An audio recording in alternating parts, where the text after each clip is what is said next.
Before March 25th, Red Sox and A's. Time for the bold predictions as we bring back Eric Karabell and Nate Ravitz. All right, Eric, what's your bold prediction? Well, this is bold. This is okay, way you out ready? there. Yeah. Corey Patterson, 30-30 this year. Way back in 2004 for Dusty Baker, he had 24 home runs and 32 steals. Remember, a bold prediction, it's not easy. And Felipe Lopez, one year for the Reds, hit 23 home runs in that great ballpark for a left-handed hitter. Corey Patterson is going to be motivated. He wants a long-term contract. I'm not saying it's definitely going to happen, but the steals will happen. I think he could close in on 30 home runs as well. Well, we always ask to be bold, and you've succeeded. Nate? Well, I'm going to try to succeed also. I'm going to go with James Shields, the pitcher for the Tampa Bay Devil Rays, will win more games than anyone on the Red Sox or the Yankees. Shields last year had 20 quality starts. That was the same as Josh Beckett and Shin-Ming Wong. The Rays, not the Devil Rays, are much improved on the offense and in the bullpen. This is a guy with good stuff and great control. 1.5 walks per 9 innings last season. I think Shields is a pitcher that's going to have a huge season this year. Like if the survey said, you'd see the big red X up there in that screen again. But that's part of the bold prediction. Be bold. Totally disagree with you. Actually love James Shields. Corey Patterson, it is a bold prediction. Can I take it back now? The fact that he agrees with you? Yeah. All right. Go ahead, Matt. Mine is Rick Ankiel. You heard me talk about him earlier. I think Rick Ankiel hits 40 home runs this year. You know, last year in both AAA and the majors combined 43 home runs. He averaged 1 home run per every 14 at-bats.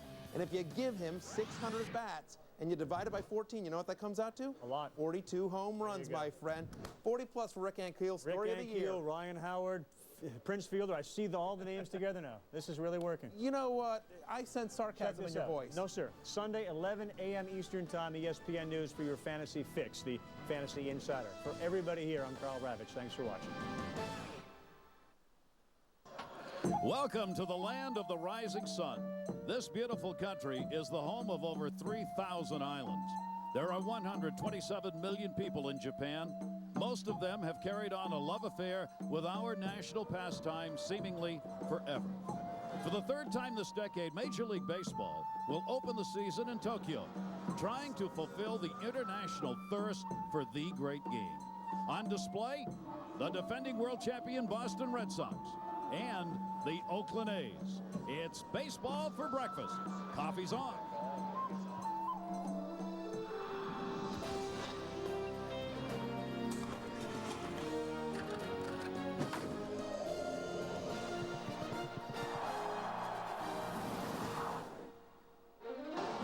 And welcome everybody, Major League Baseball. This special edition on ESPN2 is presented by Bridgestone. For the third time in Major League history, an opening day game will be played in Japan as the Boston Red Sox will start the defense of their world title against the Oakland A's. Hi, everybody. I'm Gary Thorne along with Steve Phillips. 2 sides of bacon and a big side of baseball as we welcome you for baseball for breakfast coming your way. The Red Sox indeed begin the defense of their title, and more importantly, perhaps individually, Daisuke comes home. Well, no player started the 2007 season with more fanfare than Daisuke Matsuzaka. For Matsuzaka in 08, multiply it by 100 as he not only pitches for the Boston Red Sox and for Red Sox Nation, but he pitches for his nation, the nation of Japan.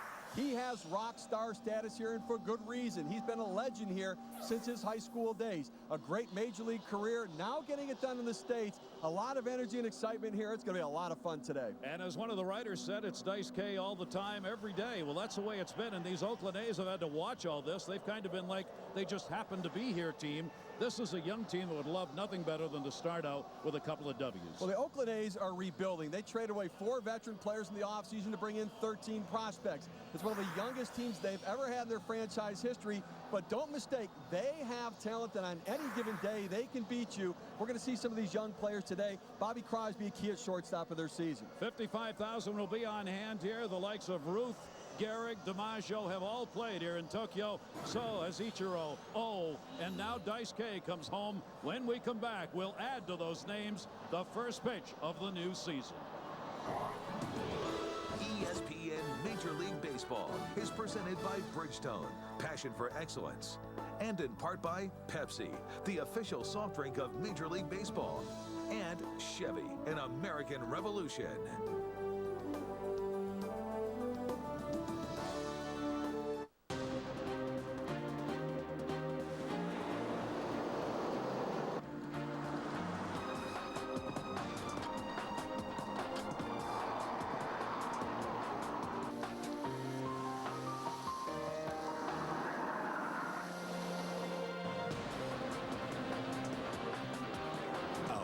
This is your safety.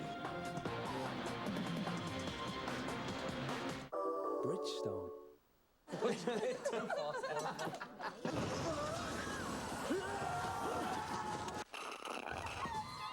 Hey! No, no, no, no! Every sip gets you closer. It's Justin Timberlake MP3s. Hey. Hey to you. HD TVs.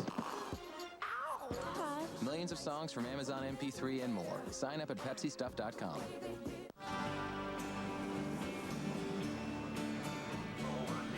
The war in Europe is over. The unconditional surrender was This is our country. Silverado from Chevy. The most dependable, longest-lasting trucks on the road. Built to last. Built to love. I am your idea. I gotta fly. I gotta move. I'm out of the box and in the network. In the zone and on your mind. Don't stop me now. Give me Rico. Rico's always ready to move me. Send me. Here, there, everywhere. This is how we go. Let's go. Rico. Go for him, huh?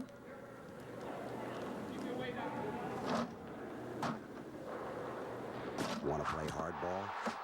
Major League Baseball 2K8. Rated everyone. I said 2K. K? There was no way I was going to be able to carve down a mountain with my glasses fogging up. My best friend Michelle told me I should definitely switch to contacts. You've got to get Acuvue Oasis contacts with HydroClear Plus. So cool. I told you. Now I feel like I could take on any mountain. For a free trial pair certificate, go to Acuvue.com. Gillespie never gives up, even if it's an 0-2 count. The big man taught me to be patient and wait for the right pitch. It's perseverance that's going to make Gillespie a household name. Howard calls it perseverance. Me, I think it's more of a gift. Major League Baseball supports the Boys and Girls Clubs of America. Here, kids learn values like perseverance. I think Howard's a promising player. He just needs a little coaching. Major League Baseball and the Boys and Girls Clubs of America. Together, we create a positive place for kids. Backs, yeah, I saw that.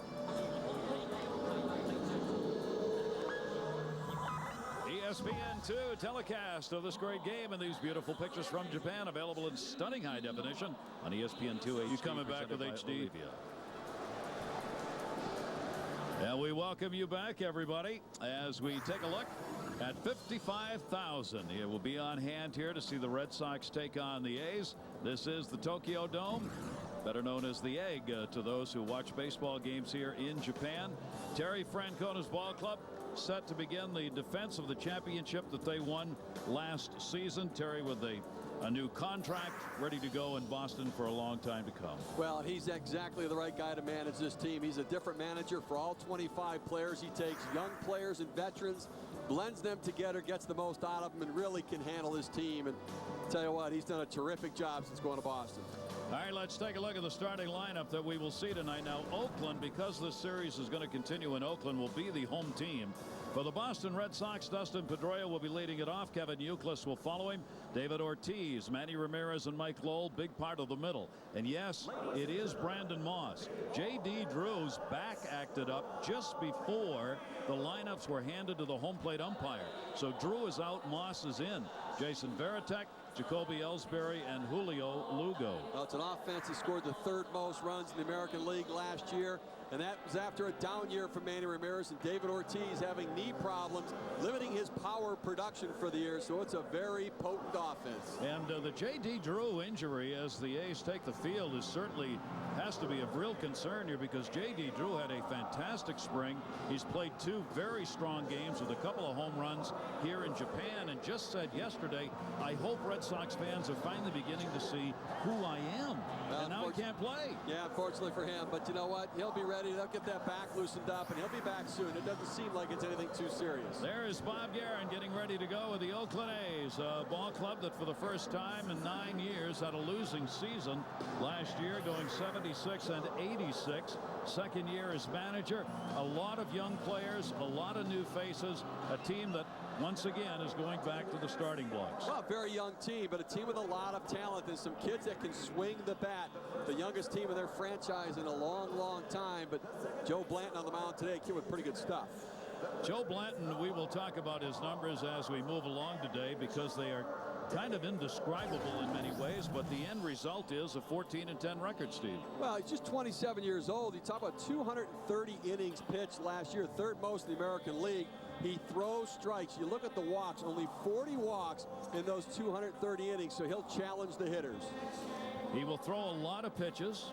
He tends to work with a lot of people on base and give up a lot of hits. In fact, last year, 269 hits against him and an ERA on the road that was 5.11. So his ERA 2.69 at home and 5.11 on the road, distinctively different. And this certainly is a road game. Yes, it is. If you haven't noticed, yes, it is. when the names on the scoreboard look like you can't read them, it's a road game. Though we'll see how Blanton performs here against an offense for the Red Sox that just can't wait to get it going. Ortiz was just launching baseballs here tonight. It is a very short porch, 328 each side. All right, let's take a look at the defense we'll see tonight for Oakland. Well, the Oakland A's, no Eric Chavez at third base. Jack Hanahan getting the start now. Chavez recovering from off-season back surgery. Had a setback during spring training. He's still working to get the inflammation out of the back. They want to get him back. Chavez, one of the better defensive third basemen in the game, and certainly an important part of their offense as well. And we're ready to go. This is the first game of the regular season of the 2008 championship season. Blanton making his first opener appearance. Pedroia stands in, and this season's underway with a strike taken on the inside corner. Dustin Pedroia, the American League Rookie of the Year, 317 batting average, a tremendous season for the Boston Red Sox, and a guy who looks like he is going to have a long and wonderful career. And what do you know, he starts it out with a base hit. Crosby dove for it, hit the end of his glove, but off the artificial carpet and through, and Pedroia's on. You think about the year Pedroia had last season, hitting 317, but in the month of April, he struggled, only hitting 182, did not put the ball in play much, did not hit for any power. Boy, did he pick it up as the season went on. So Pedroia is on at first base. Barton over there, the first baseman, chatting with him. Number 2 hitter Kevin Youkilis again will be at first base with his Gold Glove. It is taken for a strike. Rick Reed will be working the plate tonight. Hunter Wendelstadt, Tim Timmons, and Ron Nert will be the umpires working this game. Major League umpires, obviously, for this opener as they play the first 2 games of the season here before going back home. That one is in the dirt. Suzuki able to block that one, taken down low, and a 1-ball 1-strike count. David Ortiz waiting on deck. Oh, he talked about Blanton does give up his share of hits, 240 hits in 230 innings, but it's the base on balls. He just doesn't walk anybody, so the hits don't really hurt him as much. An ERA under 4 last year. Ground ball towards third base, and Hannah drops it, makes the throw to first, and a nice pick made. Barton up with it, and maybe a little first game jitters on that. He wanted to go for 2, Steve, and looked like he tried to throw it before he got it. Well, Hanahan, a rookie, and obviously a little jumpy at third base there, and able to recover nicely and get the out at first. A fan favorite everywhere, including here in Japan. David Ortiz. Ortiz will stand in, and the fans kind of move to the front of their seats when he comes to the plate. When he was here before on a tour, he launched a ball that traveled, they estimated, about 520, 515 to 520. And the fans have not forgotten it. And they're still oohing and eyeing. And he was doing it again in batting practice. They will put the shift on. Runner at second base, 1 down. And he goes after the first pitch. Got to play it with that roof that is white and put away. Hanahan down there, and Ortiz is out of there, and there are 2 down. Well, it's interesting. David Ortiz jumping on the first pitch right there against Joe Blanton. We talked about he throws strikes. So look at the Red Sox being very aggressive. Manny Ramirez, 8 for 12 in his career against Blanton, has jumped on the first pitch very frequently, getting his base hits. We will be bringing you the sounds of Daisuke when he comes out on the mound. He received a great ovation when the lineups were given. Obviously, it has been the big story over here with returning to his home city of Tokyo as he gets ready to pitch. Here is Manny Ramirez, RBI opportunity. 8 for 12 lifetime off Blanton is Ramirez, and he will take that pitch down low for a ball. And this is a different Manny Ramirez, a focused Manny Ramirez. The whole offseason he spent in Arizona working out at the Athletes Performance Institute, getting himself in shape. He has never looked better than he does right now. Runner off second, foul back on a big cut. Interesting that all of the hits that he has had off Blanton, 8 of them, 8 for 12, they've all been singles.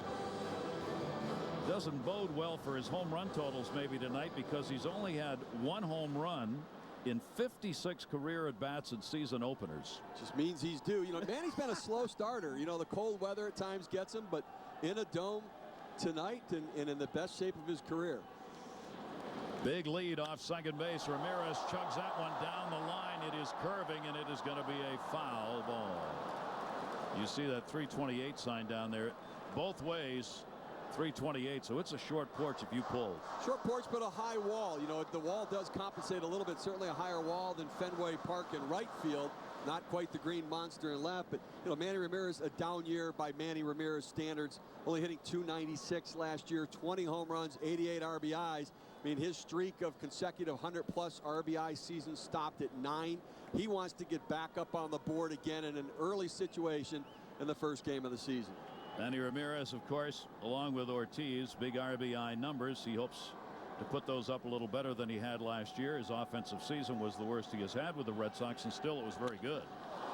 And that one up in the air down the line. Buck moving over into foul territory, and he will put it away, and Blanton has a very strong inning.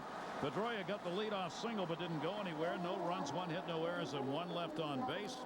Now what they've been waiting for is Daisuke, Matsuzaka, who's got to be feeling not pressure, but just the excitement of coming home to pitch in front of the fans of the city where he was raised, in addition to the fact, of course, that he was here for 8 years playing in the Japanese League, where he was a major star. So successfully, and everywhere he's gone, the crowds have just been following him, yelling to him from the stands, and certainly the focal point of this game today. And Daisuke, probably what he needs most of all is just to go out there and be able to get an inning under his belt and to just get all that over with and get back to pitching. I mean, he's pitched in so many big games and representing his country in the Olympics 2 times, the World Baseball Classic where he's the MVP, 106 in 60 in his professional career here in Japan. He's pitched with great success and an absolute legend from his time in high school. And here's the ovation. You will hear lots of these sounds tonight that will be like the Olympic Games that you hear in Europe. A lot of clatter, a lot of noisemakers. That'll go on all night long here. For the Oakland A's, let's take a look at this young ball club and the starting lineup that they will have in this ball game, as Guerin will have Travis Buck hitting in that leadoff spot, playing in right field. Mark Ellis, new name, Derek Barton's going to be hitting third. Jack Cuss looking for another repeat DH. Jamil Brown. Crosby needs a big season. Jack Hanahan starting at third. Their secret weapon, Kurt Suzuki, working behind the plate. Suzuki's also in a homecoming situation, and Ryan Sweeney will be playing in the outfield. Well, not great speed in that lineup, not a lot of power, but they're going to have to try to find ways to manufacture some runs. Daisuke faced Oakland only once in his rookie season last year, and Oakland came away with a win against him. So the hitters in the Oakland lineup obviously have had only that one chance to take a look at his stuff. Well, the scouting report on Matsuzaka has always been the assortment of pitches, none of them completely overwhelming, but the fact he can throw 7 different pitches, 4 strikes at any time in the count has been a key. He's gone to a 2-seam fastball this year, adding that into his arsenal as well. Steve, probably the 2 things the Red Sox are going to look most for from Daisuke along with the two-seamer, the changeup, yes? Yeah, I think he has to change speeds. He went to the slider so much for his out pitch last year. Hitters looked for that. It was everything hard. He has to have that soft secondary pitch to go to. Travis Buck will be leading it off. A's are the home team for both of these games. Buck making the start in right field. Last season, a very solid year at the plate. The .288 average, 7 home run. Picked up 82 hits on the season. Wants to stay healthy. Look at the flash bulbs. First pitch is grounded towards second base. Pedroia's got it. 1 pitch and 1 out. Well, that's what they want too. They want efficiency, and you know, Matsuzaka last year threw a lot of pitches, threw a lot of innings in a longer season in the United States. They want to try to keep him fresher over the course of the season, so if they get to October as they hope, he's got a fresh arm. We certainly want to welcome all of you who are having breakfast east of the Mississippi. Those of you who are trying to figure out if you ought to go to bed on the west of the Mississippi, stay up. Yeah, don't go to sleep. Stay up, cook, have an early breakfast, and you know, sleep's overrated anyway.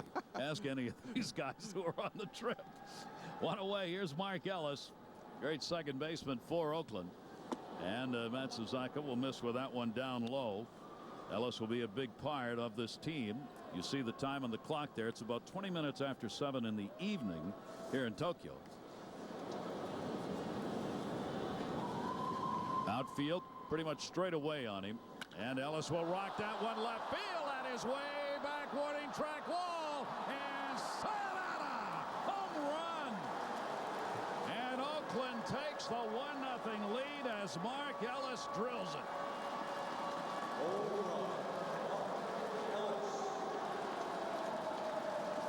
Well, Mark Ellis hit 19 home runs last season. Off to a great start here. Jason Varitek set up away, looking for the fastball in the outside corner. Matsuzaka threw it right down the heart of the plate for the home run. Suzuka gave up 25 home runs last season. 11 of them coming to right-handers. And boy, that one was clocked into the power alley here. So they're on the board. Dale Barton will take the pitch, a slider that will miss inside to him. Only 72 at bats for him last year. He did hit .347. He's one of the young names that will be in the lineup, and he's making the start at first base as Ellis gets the congratulatory high and low fives on the A's bench. Daisuke's delivery to him is going to skip away and a couple out of the zone. You know, you wonder how the emotions of the day will affect Matsuzaka. I mean, certainly with any pitcher it might affect him. He's pitched in so many big situations. We talked about the World Baseball Classic. We talked about the Olympics. We talked about back to his high school days in the tournaments here, you know, in the World Series. So it's something he should handle, be able to corral those emotions. Barton with the bases empty and 1 down will ground that one foul outside of first base. You saw him look at the mound a moment ago. This mound has been totally redone for these 2 games as Major League Baseball brought its own expert over. Well, when baseball came in, Murray Cook travels with them. He's their expert on fields. The mound wasn't the right height or the right slope, so they completely took all the clay out, put in new clay, and rebuilt the mound. Mound over here tends to be softer than those in the U.S. That one skips away. Possible that this veteran pitcher, Daisuke, a little rattled by that shot? Maybe a little bit. I mean, I think you'd have to shake it off. I mean, you know when it's about command. If a pitcher's up in the zone, overthrowing the fastball, trying to throw the perfect breaking pitch, then maybe it's about effort rather than execution. Going to be behind on the count here. 3-ball, 1-strike delivery to him. A fastball that misses and the walk. And Barton is on. And maybe not too early as you look at Terry Francona to keep in mind. Francona has said, look, I know it's his homecoming. I know he'd love to go out there and pitch a complete game. We're not going to do that. Maybe 90 pitches, maybe, depending on how it's going. I mean, it's already a great story having him here, but the one thing you don't want to do is certainly do anything to hurt him. And with Josh Beckett on the shelf right now, it makes Matsuzaka that much more important to this team of the Boston Red Sox. You saw his numbers on opening days here in Japan. Hasn't fared all that well. That will bring up Jack Cust. And you talk about some power. That one is going to miss down low for a ball. Cust, a .306 career hitter against the Boston Red Sox.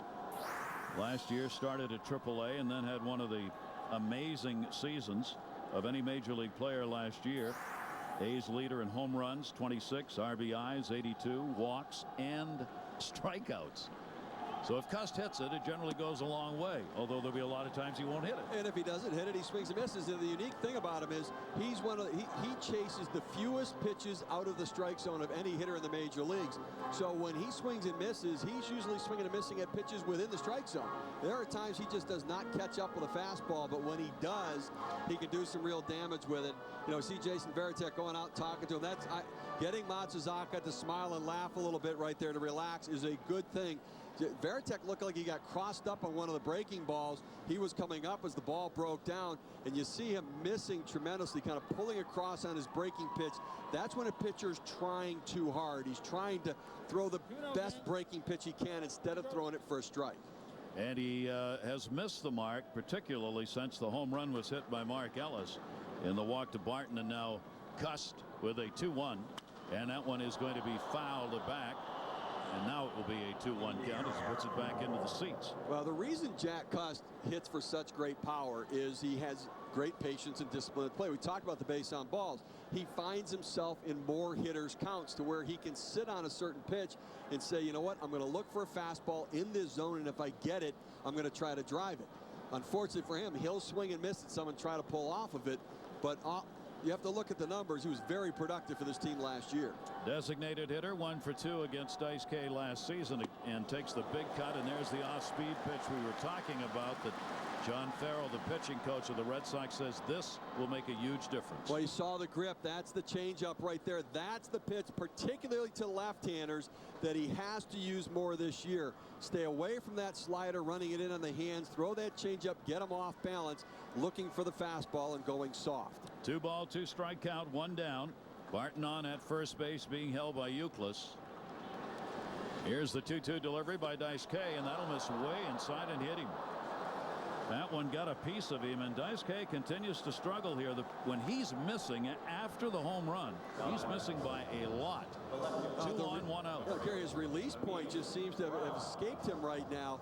You see him on this pitch. They set up inside with it. He just throws it way down at his feet. He just is holding on to the ball a little bit too long. You know, the tendency when you try is to squeeze the ball. You try to think you're going to muscle up. He needs to relax. Emil Brown now will come to the plate with runners on at first and second base, and only 1 away as Daisuke will look for the ground ball here and try and get 2. Emil Brown, that one's in the dirt, and Varitek is getting a workout here in the first inning defensively behind the plate. And those pitches are all over the place on him with runners on. I mean, right now he has to anticipate the bad pitch, because the potential of getting 2 more runners in scoring position and a big hit coming through, he's got to get him back into the zone. Now Varitek, a veteran catcher, has dealt with pitchers in this situation in the past. Emil Brown coming over from Kansas City, free agent wise, swung on and missed. Good movement down and away. Brown will try and put a little pop into their lineup as he'll be playing out in left field.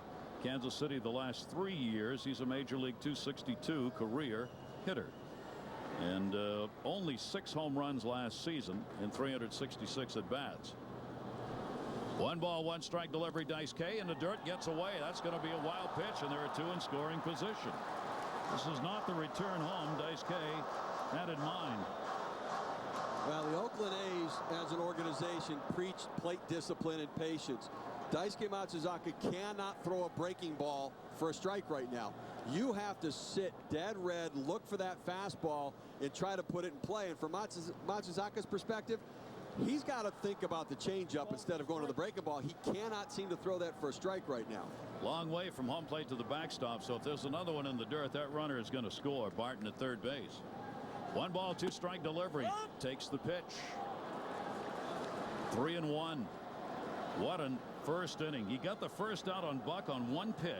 Then Mark Ellis hit the home run. He walked Barton. He was all over the place. He was all over the place on Cust and then hit him. And now he's gone to a 3-1 count on Emil Brown with 1 down and 2 in scoring position. Daisuke's delivery came with a heater, and Brown couldn't catch it. Yeah, a little cutter there. He got Emil Brown to swing at the 1-0 pitch and chase it off the plate. He went back off to the corner there as well. Now let's see if they change up location or whether they're going to stay on the outside part of the plate. Brown 316 with runners in scoring position last year. Solid number when he had chances. Big pitch here for Matsuzaka to him, and he lets it go outside, and he walked him. Wow. Home run, walk, hit batter, walk. John Farrell's got to be coming out, doesn't he? I would think go out there just to settle him down a little bit, get him to relax. Now, you had first base open there, and he had the ability to work off the plate to get him to chase, knowing that Crosby coming up has struggled over the last couple of years swinging the bat. Here is one of the great stories to be followed in Major League Baseball this season at the plate. A .228 batting average for the last 2 years, the lowest in the majors for over that period. And yet, and Steve and I were talking about this the other day, if you ask baseball fans about Crosby, it is a name that has attractiveness as a star to it. Well, as a rookie, hit 22 home runs. You thought, boy, he's going to be one of those young offensive shortstops. But injuries have hampered him and certainly hasn't had the production over the last couple seasons. Crosby with the bases loaded. He has a real chance here. He swings right through that one. And a 1-ball, 1-strike count as Daisuke looks for a big out. It really looks like on Matsuzaka's fastball that he's pulling across his body. Everything's going off the plate a little bit. Instead of setting up on the corner, I think Jason Varitek's got to bring him back to the heart of the plate and then let the ball do the work to move to the corner.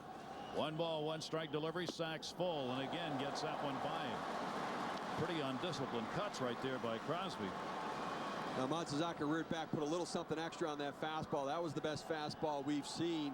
Trying to run it by Crosby, figuring if he can't get his breaking ball over, he needs to put something more on the fastball. 201 strikeouts last year, 6th best in the American League for Daisuke. Bases loaded, the delivery, and that just misses. Varitek wanted that call. He held it a bit for Rick Reed, the home plate umpire. And it'll be a 2-ball, 2-strike count. Boy, that's a tough pitch right there. That's exactly where you want to throw that one. Bury it down and away. If he puts it in play, hopefully he'll roll over, get a ground out, and a force out at the easy base. 2-2. Runners with their leads. That ball, slow roller. This is going to be a problem. Got to go to first base and gets the out. It will be an RBI on the out, though, as Barton will score the second run for the A's. Good play made. Matsuzaka took a look to see if it was he or Lowell who was going to have to play it. That's some kind of athletic play here, getting off the mound quickly, reacting to the ball. You think maybe third base right there since your momentum is going there, but Mike Lowe came in a little bit in case Matsuzaka didn't get to the ball. You see him react quickly. He took a good angle. He checked for Lowell, realized he was coming in, did not have a play at third, and made an accurate throw. That's a nice play. That's a big out. Now there are 2 in scoring position with 2 down, 2 runs in. Crosby the RBI on that one. And Jack Hanahan's getting a start because Eric Chavez unable to play yet. And not with the club. He'll foul that one back into the screen. And again, Matsuzaka put a little something extra on that fastball. Now we saw the changeup to Jack Cuss, where Cuss was way out in front of it. They went up and in with the fastball. Let's see if they go down and away with the changeup here. 2 on and 2 outs. Hanahan, you get a base hit right here, and this ball game takes a whole different look. Matsuzaka's delivery to him, off speed, way outside. He had to reach out for it to pull it in. 26 pitches, Steve, have been thrown so far by Daisuke, who averaged 17 an inning last year. You think, remember, he got the first out on the first pitch. So, I mean, you're talking about an awful lot of pitches in a short period of time. Jack Hanahan will take that one inside. Hanahan, 28 years old, Oakland, 41 games last year, spent most of it with the Mud Hens in Toledo when he was in the Detroit Tiger organization. Now with Chavez out of there, he gets a real opportunity here to play some baseball early in the year. Chavez with a back surgery, and they're not sure if they're going to have to DL him at some point or not. Swung on a miss. Good pitch inside. Yeah, a little over aggressive, playing into the anxiousness of a young hitter. First at bat of the new season, a chance to play on opening day and come up with runners in scoring position, trying to do a little bit too much. A big out right here if Daisuke can work his way through and give up only 2 in the inning. They had the bases loaded, Oakland did, with only 1 down. 2-ball, 2-strike count. Custon Brown, the base runners. The delivery is taken up high. Boy, these Oakland hitters, if they ever want to be patient, it looks like this opening game is one where it might work. Well, Daisuke's gone away from the breaking ball. We said earlier he can't throw the breaking pitch for anything near a strike. He's bounced him in the dirt with a runner on third. Varitek has gone all fastballs right here, just trying to get through this inning so they can regroup. Now the 3-2 with 2 down. Long look. Daisuke delivers. Swung on it. Missed again. So a big strikeout, but a couple of runs score. Only 1 hit in the inning. No errors, 2 left, and it is a 2-0 A's lead. It's March, when passion, performance, and style make the difference. When the best of the best put it all out on the floor to prove their mettle. Get in the game at your Buick dealer during the NCAA March Madness sales event. Right now, get $3,000 total cash back towards the purchase of every 08 Lucerne. Visit dealsonbuick.com by March 31st. Do you have a job with a future? A job with a paycheck that reflects your talent? At Time Warner Cable Media Sales, we not only have the hottest programming, we also have the hottest career opportunities. If you're an energetic, success-oriented sales professional, we want you on our team. Increase your earning potential with a dynamic career in advertising sales. Time Warner Cable Media Sales. Be a part of a team you'll love. To apply for a sales position in Staten Island, visit timewarnercable.com/careers. The opener from Tokyo Dome, and great to have you with us here on ESPN2. And it is a 2-0 lead for Oakland. Join us tomorrow. We'll have game 2 of this series. John Lester will be pitching for the Red Sox, and Rich Harden scheduled to start for the A's. That will be at 6 a.m. Eastern. Just think, you get to have an early breakfast again, and we hope you'll put the coffee on for us. It will be rebroadcast at 2 o'clock Eastern on ESPN2. If 6 a.m. is a little too early for you, but I know you can do it. Have you adjusted to the time change? Yeah, I knock on wood, I didn't have any problem at all with it. I know a lot of people, the jet lag problem's big. A lot of the players were still saying that they were having trouble and waking up at 5 in the morning. It's, and ball players tend not to do well when they wake up at 5 in the morning. No. It is kind of funny to think it is baseball for breakfast east of the Mississippi, but if you're the other side, it's like the guys coming in with the bars closed and it's an hour later. So, what do you say to everybody? You got a pretty diverse audience out there. And Oakland's got the lead. Here's Mike Lowell. What a season Lowell had last year. And that one's going to be lined off Blanton for a base hit. This is what Steve was talking about earlier. They know Blanton's going to throw strikes, so they're coming up swinging. Well, especially early in the count. If he's going to work the fastball to get ahead in the count, you're going to take it. There's just a straight fastball right into the wheelhouse for Mike Lowell. And obviously a nice start for him. And what a year it was last year. 120 RBIs, World Series MVP, re-signed a 3-year contract, and a real key part of this Red Sox team. Well, you talk about a surprise starter. There's nobody in this ball game more surprised than Brandon Moss. Blanton's delivery to him. Moss was added literally just before the lineup cards were handed over to the home plate umpire. He was not supposed to start. J.D. Drew, who, as we said, has had a great spring and was ready to play, had a tightness in his back develop during the pregame warm-up, so came out of the lineup, and that's all we know at this point. Well, but Brandon Moss, looking at an opportunity for him where it's a crisis for one, it's an opportunity for another. And, sometimes if he had had a week to think about starting on opening day, he might have been a little bit worried about it. But now it's just strap it on, get out there, and try to be aggressive on a pitcher who likes to throw strikes. 24-year-old was at AAA Pawtucket last year, hit .282 and was Pawtucket's MVP. He will foul that one back. He has played only 15, now 16 major league games. Last season's when he played all of those ball games, and this is his 7th pro year. Swung the bat very well in spring training, and last year tied Wade Boggs' doubles record in Pawtucket, 41 doubles, so certainly a guy that can swing the bat. And a breaking ball that's going to miss down low to him. Steve, we ought to talk about, let's go with the Red Sox first, about their roster and who's on and who isn't.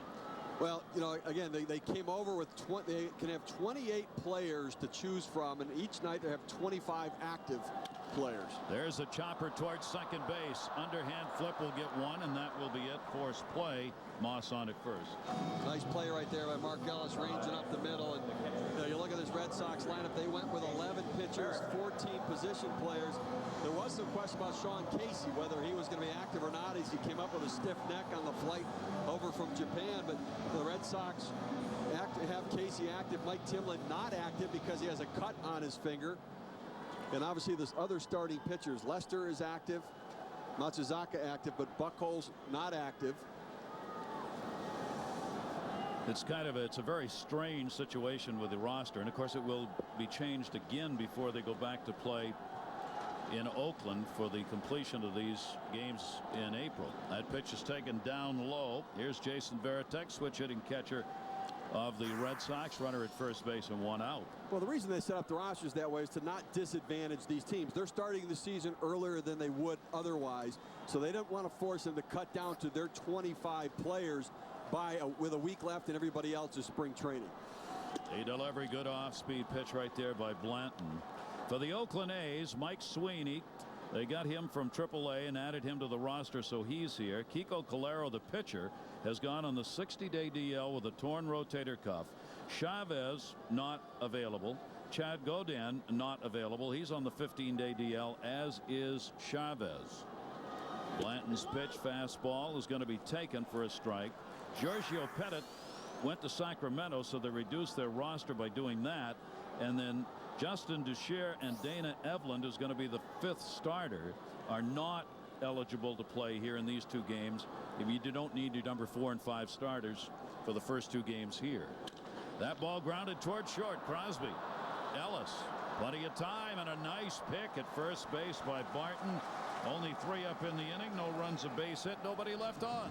Great to have you here in Tokyo, Major League Baseball's opening game.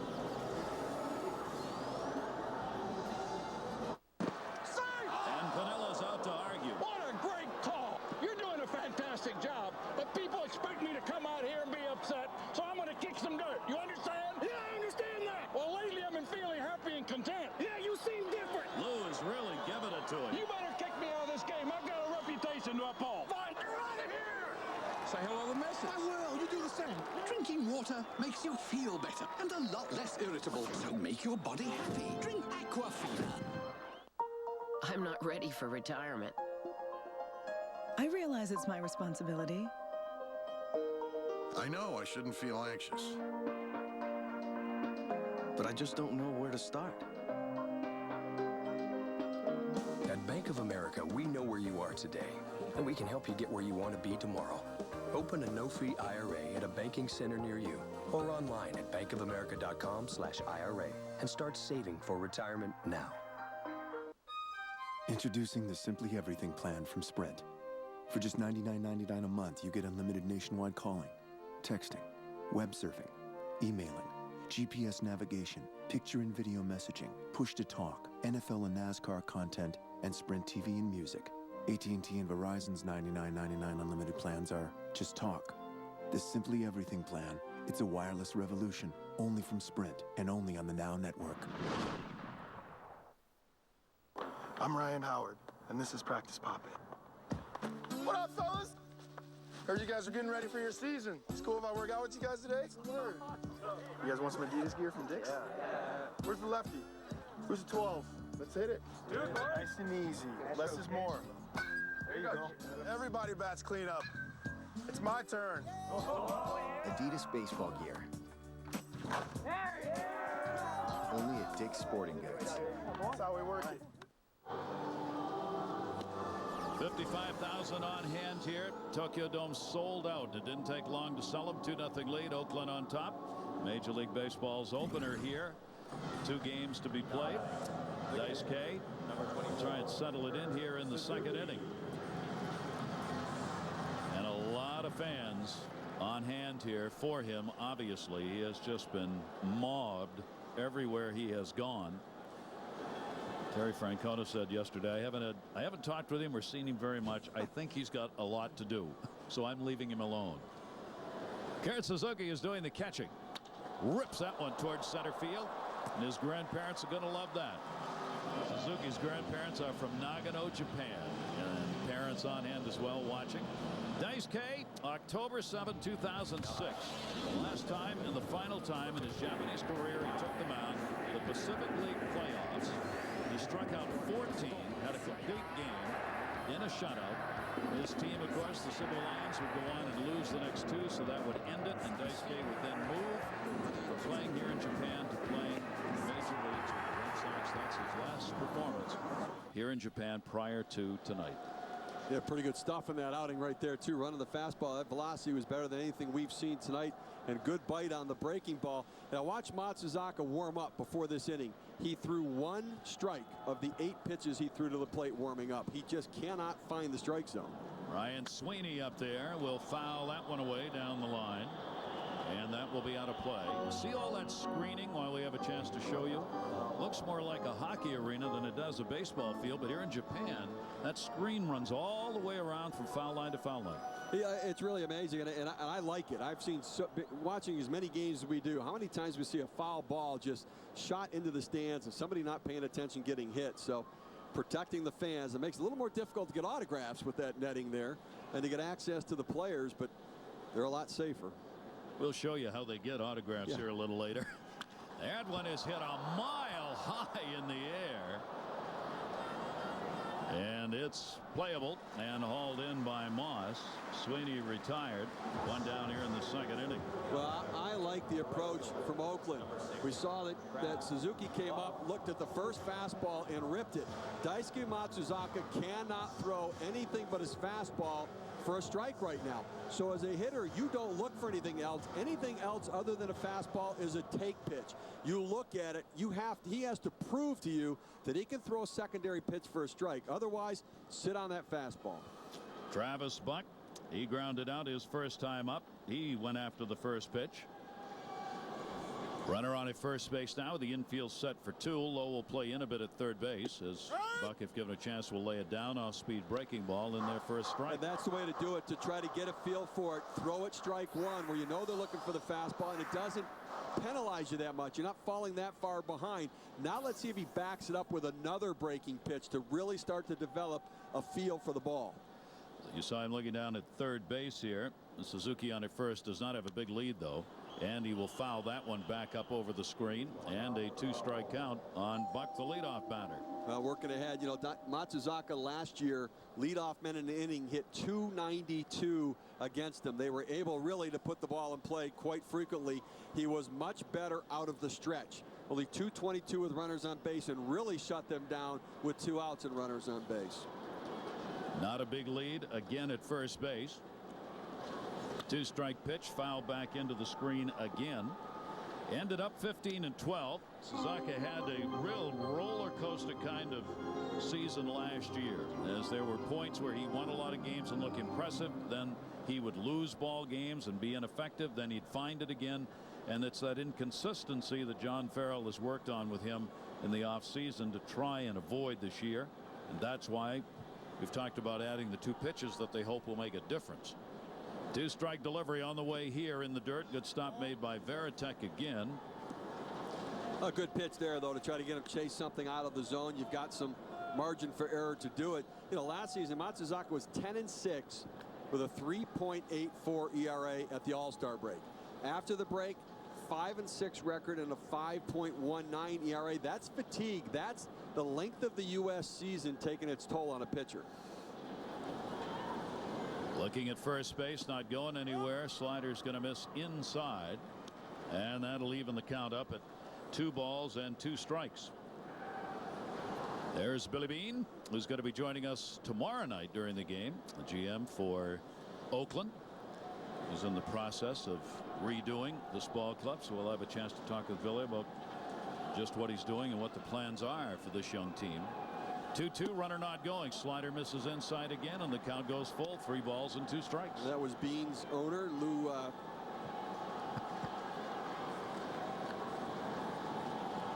In front of him there with the club, the Oakland A's in town. He was really excited about the first game of the season. He said he was hoping Billy was excited too, and just wasn't sloughing it off. Lou Wolf, 3-year owner for the Oakland A's. See if the runner goes here with one away. 3-2. He's going. Swung and a miss. Chance for a double play. Not this time. Lugo tried to deke him, looking into the outfield as though the throw had gone over his head. That'll be a stolen base, first of this 08 Major League season, but Lowe is a strikeout victim.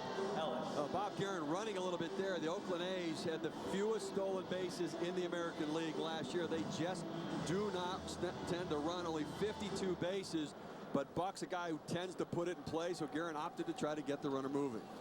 So now runner in scoring position. However, there are now 2 down. Mark Ellis had the big blow in the first inning as he delivered the first major league home run of the season. Shot it out into left center field for a souvenir. Runner at second base for him here with 2 down. And that is a strike taken on the inside corner. Ellis now 2 hits in 5 at-bats against Daisuke. And for Suzuki, as you may have heard on the loudspeaker, that was his first major league stolen base out there at second base. Daisuke looks back, and that'll be fouled back into the seats and a 2-strike count. Again, going right at him with 2 fastballs right there. Now let's see if they go to it some sort of a breaking pitch just to get a feel for it, because if he locks in on only fastballs, good major league hitters are going to catch up with it. You know, Suzuki got the stolen base. The Red Sox infielders playing way back, leaving up the middle wide open. Any sort of a base hit, he's going to score easily because getting a great lead and a big secondary lead off the base. Not trying to hold him at second at all. 2-strike count with 2 down. Daisuke's delivery. That'll be punched down the line in right field, curving into foul territory. This is what Steve was talking about, where Daisuke was so tough last year. Opponents 220 with runners on base, but 185 when there were 2 outs and men on base, and that's the situation you've got here. I mean, it really shows how much more effective he was out of the stretch, and where he makes his best pitches is with runners on base. That's a good formula right there for success. Today, obviously, whether it's the emotions or just some sort of inconsistency, not quite finding the strike zone, but he's gone 3 fastballs in a row right here at Ellis. We'll see where he goes with it. 2-strike delivery on the way again. Ellis, that'll be outside. Well, I can almost guarantee you one thing. This bullpen of the Red Sox is going to get some work in game 1. No question about it. 30 pitches in the first inning. Obviously having to work here as well in the second. 27 years old. Beckett would have been the starter, but Josh Beckett is not with the ball club, not available. Red Sox certainly hoping that doesn't have anything to do with the rest of the season, and that once they get back home, Beckett will get ready to go. Obviously, a huge part of the championship ball club.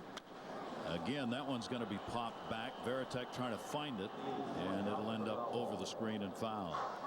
I'm a little surprised they keep going with fastballs right here. When you've got them set up for something soft to be able to do it, and you have a count in your advantage right now, on a 1-2 count, you know, to throw them something soft, even if it's not for a strike, to get them off of the fastball so that maybe you can go back to the fastball with the next pitch. For those folks waking up or trying to, the A's have a 2-0 lead. Mark Ellis got a home run in the first inning. Crosby had an RBI and a ground ball out with the bases loaded. Daisuke had a tough start. Joe Blanton working for Oakland here in game 1. And that's going to be in the dirt. Veritek will block that one and hang on. A good pitch down to the dirt there. We see Ellis's first at bat of this game in the first. And a fastball they set up away, just ran in on the plate, right up in the zone in his wheelhouse to drive it out of the ballpark. He did not execute his pitch. They set up away. He threw it up and in, and that's where you get hurt. So the second batter he faces on the air delivers the long ball. Runner off second base here with 2 away. Here's the 2-2. Breaking ball again. I'm laughing because Jason Veritek, I'm just feeling so bad. I mean, here's this all-star catcher, leader of the Red Sox. In game 1, he's taken he's already bounced all over the place, and we haven't even got through 2 innings. Well, you talk about range for defensive players, how much ground they can cover. Well, he's showing his range tonight behind the plate because he's had to move from right to left all night long. And he's been crossed up a couple of times and still went to the mound and got Daisuke to smile in the first inning when things weren't going so well. He's going to have to go fastball right here. I mean, you do have first base open, but Barton up next, left-handed hitter. You've got to go fastball because he cannot throw the breaking pitch near the plate. Ellis 3-2, runner at second base. And in the dirt and walked him. So he's got 3 walks, 2 strikeouts, a home run, and a hit batter. And we're still in the second inning of this game. Wow. And Terry Francona, head down. Not what he wanted to see, not with the Red Sox fans, and there are lots of them here in Japan to see this series. Virtually all the fans are staying at the same hotel where the ball club is, and it is amazing. You'd swear you were in Boston some mornings walking around in the lobby. A lot of Red Sox Nation here. 49 pitches. This will be pitch number 50 in the second inning. Dale Barton now 2 on. There are 2 down. Barton. Off-speed delivery. There's that changeup again, and it's in for a strike. Now he's been able to throw the changeup for a strike to left-handers. He threw one to Jack Cust earlier, throws that pitch to Barton right there. I tell you, Barton walked his first time up, a young guy. You like that patience, taking that pitch there. This kid is going to be a good hitter. Daisuke with a delivery to him. That one just missed down low and again stayed a little bit off. Barton is only 22 years old in what is going to be one of the youngest teams in the majors. Barton is going to be their youngest player, and the intention is if he performs at all, he's going to have a chance to be out there at first base. That's his job. Held up on that one, and it misses inside, and Daisuke falls behind again, and he did not go around. You know how those people out there listening to have fantasy baseball draft? Well, Barton is a kid who's going to have a lot of RBIs, not a lot of power in his arsenal right now, but he'll get to that. But he's going to drive in a lot of runs for good average. Bullpen already warming up. Tavares, a swing man, and that's way outside. And boy, Daisuke is, I mean, it's only a 2-0 ball game, but he's just struggled. And I don't understand where John Farrell, the pitching coach, hasn't been out for a visit yet. I mean, just to give him a rest out there, he's thrown so many pitches in a short period of time, just to back off and catch his breath a little bit. Hitters count right here. 3-1 delivery with 2 down, and that ball will be fouled off as he tried to wind up on that one. And the count will go 3-2. So the runners here are going to be going. Lead runner Kurt Suzuki at second base. Mark Ellis, who drew the walk, is on at first. They'll take off here on the delivery. 3-2. Daisuke got the big out that he needed on Hanahan, and really Crosby too on the ground ball when he had the bases loaded, 1 away in the first. Now he's trying to get out of this inning and not surrender anything. 3-2. Runners go and the bases are loaded. And boy, the fans, you can just hear the oohing and ahhing like, what is wrong? And you see John Farrell now going out to the mound, and you know what's dangerous here is Jack Cust can turn a fastball around pretty good. He is not a good breaking ball hitter at all. I mean, he really struggles on the breaking ball. Only hit 170 on non-fastballs last year. The good news for him right now is Matsuzaka cannot throw a non-fastball for a strike. He's struggling even with the fastball, so Cust is going to sit on a fastball with the bases loaded, nowhere to put him, and try to turn one around. And as we say, this is why the games get played. The expectations are many. And for Daisuke to get a start here at home, he obviously wanted to perform, desperately wanted to perform well, and finds himself in a big hole. Red Sox obviously a long way to go in this ball game, but it may not be a long way to go in this game for Daisuke if he surrenders a base hit here. But he's got 2 down. 2 down, bases loaded. Second time the A's have loaded them up. They got 1 run in the first inning on the ground ball by Crosby. Now Cust, who was hit by a pitch, hit in the foot first time up, will stand in here. He went 1 for 2 last year off Matsuzaka. Fastball's right there for a strike.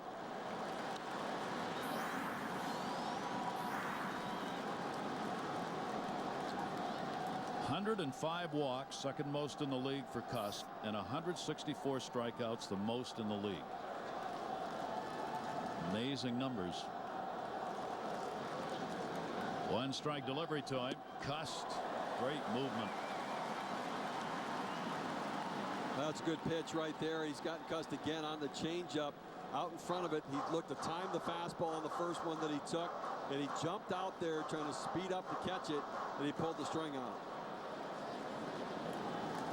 So far, and we haven't gone very far, Daisuke is living on the edge. Well, Daisuke's, the look in his eyes right now after that last pitch is the best he's had.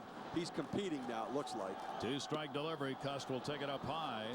Daisuke thought he might have had that one. Went to the changeup again right there, trying to pull the string and get him out in front. Well, all the hitters around Major League Baseball will be taking note of how many off-speed pitches Daisuke has already thrown in this game.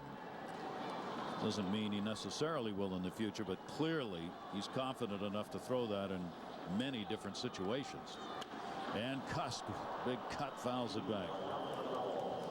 That's the difference right there when you got a changeup, Steve. if he'd seen a couple of fastballs, he would have jumped on that and drilled it. That's right. I mean, when you have 2 strikes, you have to look fastball, but adjust off speed. But he just saw 2 changeups, so it was planted in his mind. Maybe he'd go soft again at me, and he was behind the fastball. Keeps that count at a ball and 2 strikes, 2 away. Bases loaded here. Suzuki, Ellison, Barton are the base runners. And got him on the inside corner. 3 strikeouts, 2 in the inning. No runs, a hit, no errors. 3 left on, 5 left on in the first 2 by Oakland, up 2-0.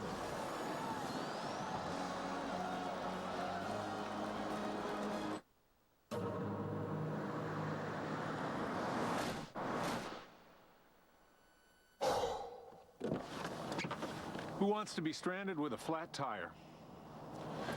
Changing tires out here could be dangerous, but with these tires, I don't need to worry. Well, I guess I'll be on my way.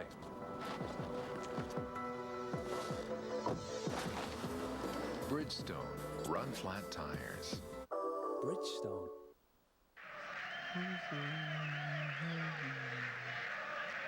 Do you like that song? Yes. Wanna rock? Major League Baseball 2K8. Rated everyone. I said 2K. K.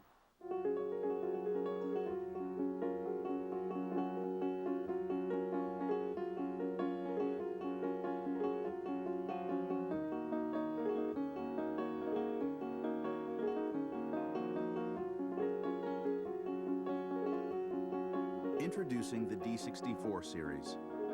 The slimmest, lightest aquas ever. From the leading innovator in liquid crystal television, Sharp. Time for a little high life housekeeping. You can't park here. Keep an eye on her. So this is how the other half of 1% lives. Hello, common sense check. $5 for chips. $13.50 for a bag of nuts. This hotel just lost its key to the high life. We got a lot of high life to collect. High life housekeeping. And they say money can't buy you love. Common sense, this is your wake-up call. Get your butt up. For $13, I'll be a macadamia nut. Tokyo Dome, we welcome you back. Opening game of the 08 Major League Baseball season, and it's brought to you on ESPN2 by Bridgestone. What a great sight, what a great time Major League Baseball has had in this preseason. 2-0 A's on top. Many of Major League executives who are here, including the commissioner, have been to China and now Japan. We're going to have a chance to talk to Bud Selig. He'll be joining us here in a couple of innings. And he's going to be speaking to an economic group tomorrow and a major speech regarding Major League Baseball. And we'll try and get a little insight as to what he's going to be saying there in the speech here in Japan. Joe Blanton's a couple to work with. First pitch, it will be taken for a strike as the Sox bat. They are the visiting team. 3rd inning, Jacoby Ellsbury up. The Major League Baseball personnel kind of fatigued. The trip to China, then coming over to Japan. Been a long spring for them. That's a long spring. That's some frequent flyer miles right there. You got to go back home and get ready for the regular season. Said to somebody the other day, here's Ellsbury coming on. I mean, the first full season, obviously. It seems like he's been around for 3 years already because he was so talked about last year. Well, you heard about him coming, and then he obviously had a great September and a great October, and obviously getting the playing time in the World Series, and now getting the chance to start the season off. A competition with Coco Crisp, but never really came to fruition. He is ready to take over that job. Has that job in center field, and what they're going to do with Coco Crisp remains an issue. Well, I think that they would move Crisp, but they're not just going to give him away. I think they look at it as he's a good player, and he can run down the ball in center field, and the free agent market this upcoming year in center field is light. Inside corner strike called. Blanton does not fool around with pitches, and he gets the strikeout, his first of the year. Well, Ellsbury doesn't like this. He thinks it's a little bit inside. I think he catches the corner, but that's the same spot in the same pitch that Rick Reed gave to Daisuke Matsuzaka on Jack Cuss with the bases loaded. So as much as Ellsbury wants to complain, I think he'll probably take it if his pitcher gets the same spot. They get the out, and Julio Lugo will stand in. Lugo batting 9th in the order has had good luck off Blanton as he has picked up 5 hits in 21 at-bats off him. The shortstop of the Red Sox, with the bases empty, is going to get a base hit. single here in the third inning. That'll be hit number 3 for Boston. We will have more preseason baseball for you. That's preseason on Thursday. The New York Mets visit Orlando. The Atlanta Braves will be the opposition. Both teams led by their great third baseman David Wright, Chipper Jones. That's Thursday, 1 Eastern on ESPN. It is strange to be talking about spring games to be played when we're doing Major League Baseball's opener. Regular season, right? Regular season here, and the second game of the regular season tomorrow. And these teams, the Red Sox have to go back. They'll stay on the West Coast, play 3 games against the Dodgers, exhibition games. The Angels kind of been left out of everything. Oakland's going to go back, and they're going to play a couple of games in the Bay Bridge series against the Giants. And then the Red Sox will play 2 more against Oakland on the West Coast, then go to Toronto before they ever see Boston.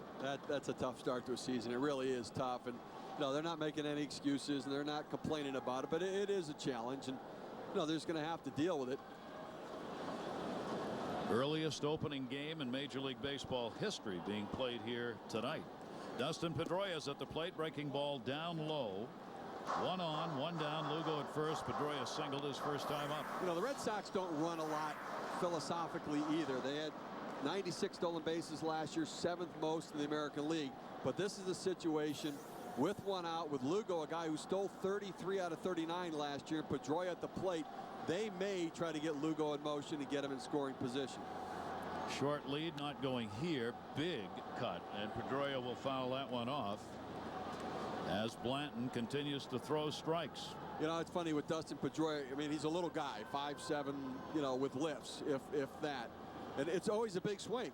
I mean, he takes the biggest swing for the littlest guy, and you think, well, you got to just make contact. He looks to drive the ball when he's up there, and it's all part of his mentality and the way he plays the game. Dirty uniform kind of guy. Big cut, right center field. Sweeney. Runner goes back to first base. So Pedroia retired on the fly ball out to center. Another pretty good hack. The people that are used to this ballpark, or the players from Japan, say this is a ballpark that really doesn't have power alleys. I guess that's right, but it doesn't seem as though that ball carries particularly well in the alleyways here. It seems to in left center field, but not nearly the same in right center field for some reason. We obviously are in the Dome. Here's Kevin Youkilis. He grounded out his first time up. Hunter remains on at first base, and there are 2 down. I might see Lugo run now with 2 outs in the inning. Try to get in scoring position, and if you get thrown out, you have Youkilis leading off, a good on-base percentage hitter the next inning. Throw over to first base, as obviously Blanton is thinking about the same thing. Blanton getting his first opening day start in light of changes made during the offseason by Oakland. Breaking ball, Scroogey that moved inside right there for ball 1. There's a lot of talk that Blanton might get traded this past offseason as they traded 4 veterans away to start to rebuild. Billy Beane at least listened to offers on Joe Blanton, but decided to hold him. Youkilis will take that one inside. And a 2-0 count. So Blanton for the first time falling behind 2-0 on a hitter. Like he wanted to get Youkilis to try and chase something right there. And Youkilis is not one to do that, but he'll be setting up right here. Good pitch on the inside corner for a strike. You go 2-0 changeup. It's a fastball count. You think the guy's going to look for your fastball, try to put it in play, and to be able to throw your changeup when it's a hitter's count can be very effective. Now we should mention for Kevin Youkilis, I mean, this is, I think, is a big deal. He's gone 190 games at first base without committing an error. Steve Garvey holds the record at 193 consecutive games without an error. So Youkilis starts this season at 190, 3 to tie Garvey, and a Gold Glove winner last year. I mean, he did not make an error for the entire season last year. I mean, what a glove that is, and that consistency goes a long way. Youkilis to third. That is a fair ball. Great stop. Hand long throw, and he's not going to get him. It'll be an infield hit. But that fine play at third base will hold that runner at second. That's some kind of play right there. Jack Hanahan ranging far to his right, fully stretched out to make the play, grab it, and come up with a strong throw, but just too much distance as Youkilis hustles down the line. And now here's what opposing teams face all year when disaster strikes.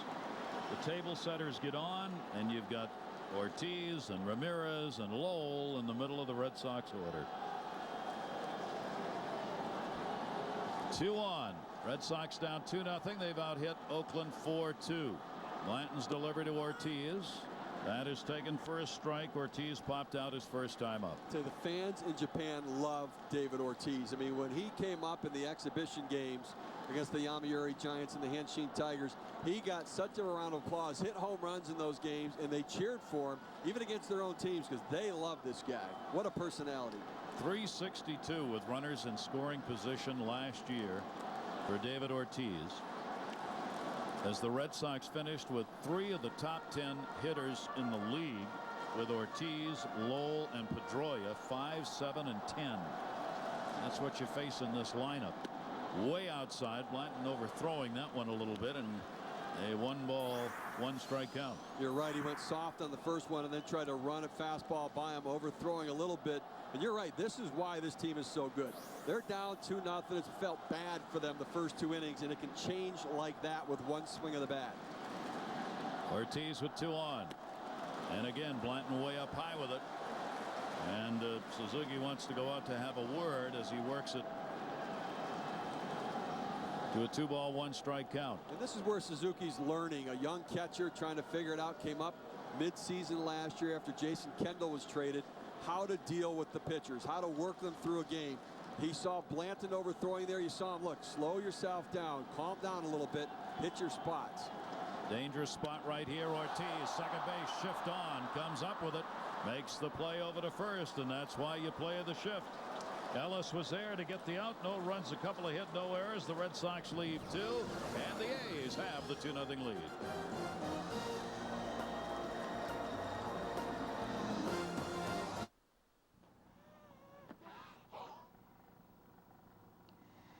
Smoking didn't kill me, but it gave me cancer. Tobacco companies always said nicotine isn't addictive. They were lying. Tobacco kills a little part of you every day, and it destroyed my life.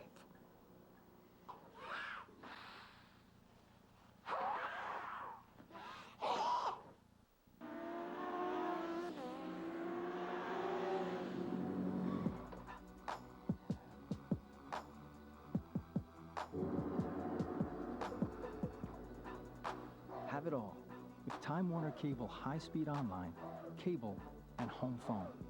It's the power to go anywhere, learn everything, and share experiences with people just like you. Time Warner Cable, the power of you. When I was a kid, I used to hit rocks over this creek in my backyard. I guess you could say I'm still hitting rocks. But now, it's out of other people's yards. There are many roads to the show. What'll yours be? MLB 08 The Show. Nothing gets you closer. Rated E for everyone. Only on PlayStation.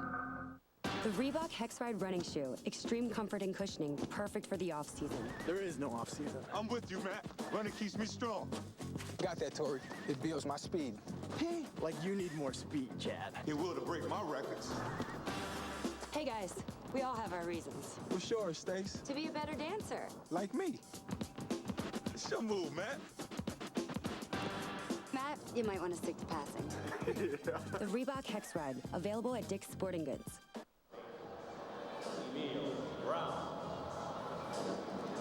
Tokyo Dome, that's where we are for Major League Baseball's opening game of the 08 championship season. 3rd time that Major League Baseball has opened here in Japan. New York Mets were part of the series in 2000 against the Cubs. They split 2004, Tampa Bay and the Yankees, and they split. And now it's Oakland and Boston with Daisuke on the mound. He'll go to work here against Emil Brown, who drew a walk his first time up. First ball hitting, pops it up for a side. Duplessis is there. Brown's retired. 1 pitch and 1 out. Matsuzaka has walked 3, has struck out 3, walked 4, hit a batter, and had a wild pitch. For those who may be joining us, J.D. Drew is not in the lineup for the Red Sox. Out of there with a back inch problem that flared up during the pregame here today. He was supposed to be starting in this game, and he's out of there, and we know no more than that. Crosby got an RBI and a ground ball out his first time up. He is 0 for 4 in the times he has faced Matsuzaka. 1 game last year and 1 AB here. Now, Bobby Crosby, we talked about his struggles in the past. You see Daisuke having his struggles right now, commanding that strike zone, just not able to find the spots. But Crosby going to be key for Oakland this year. That is in there. So much to prove, Steve, when you look at the last 2 years we talked about and how bad they have been. Well, he's had so many injuries that it's been hard for him to ever lock in at the plate. Just has not found the consistency with his stroke at all since his rookie year. Cues that one off the end of the bat foul. Crosby has never had a home run against the Red Sox. It's the only team besides his own that he has not homered against in the American League. Matsuzaka's already given one up here to Mark Ellis in this ball game in the first inning. 1 ball, 2 strike delivery on the way. Crosby, broken back ground ball back to the mound. Daisuke's got that one. And there are 2 down, 2 away. 1998, Yokohama High School. Matsuzaka was the school's ace pitcher, as you might have expected. Threw 90 miles an hour, 208 strikeouts, and pitched a no-hitter in the National High School Tournament Championship. Second no-hitter that ever had been pitched in a championship game. And somewhat ironically, that same National Championship Series is being played right now here in Japan. There are games on TV this afternoon. Now the Koshien tournament, I think the more amazing thing, the quarterfinal game, he threw 250 pitches, went 17 innings, and got the win. The next day in the semifinal game, he's playing left field. He came in, pitched a scoreless inning, got the win in that game, then threw the no-hitter the following day. That's a pretty good 3 days right there. That'll get some attention from people. I mean, that's really, he became a legend. I mean, people, it was all about this young kid. He was the #1 pick for the Cebu Lions the following year in the draft, but 250 pitches in a 17-inning game, and he just did anything it took to win. 17 years old at the time, which is amazing. It's fun watching the games. They were being carried here in Tokyo on television today, that tournament. Really fine baseball games, as you would expect at that age. Pitchers dominate most of them, but well-played baseball games. 2-0 lead, Oakland here. 2 down, 3rd inning. Hanahan, strikeout victim his first time up. Will take that one first strike, and Daisuke's got a chance for a 1-2-3 inning. A little more of a rhythm right now, especially with the fastball. He's got a little bit more run on the fastball, whether he's going to the 2-seamer or just not holding the ball as tightly. It seems like his pitches have a little more life right now. And we'll back out as Daisuke takes a little bit too long. You know, he had a different look on his face. He looked like he was scuffling out there, and then he made the pitch to Jack Cust. And all of a sudden, he looked like he's back into competing and not trying to make pitches, but just competing in the game. 2-2 delivery. That misses way up high. And that'll take the count full now. 3 balls and 2 strikes.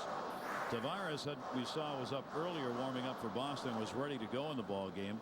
He is, of course, their swing man, both a starter and long reliever, and even a closer sometimes. Well, the one thing you know is you've got a fresh bullpen. It is the first game of the season, so nobody should be too fatigued out there.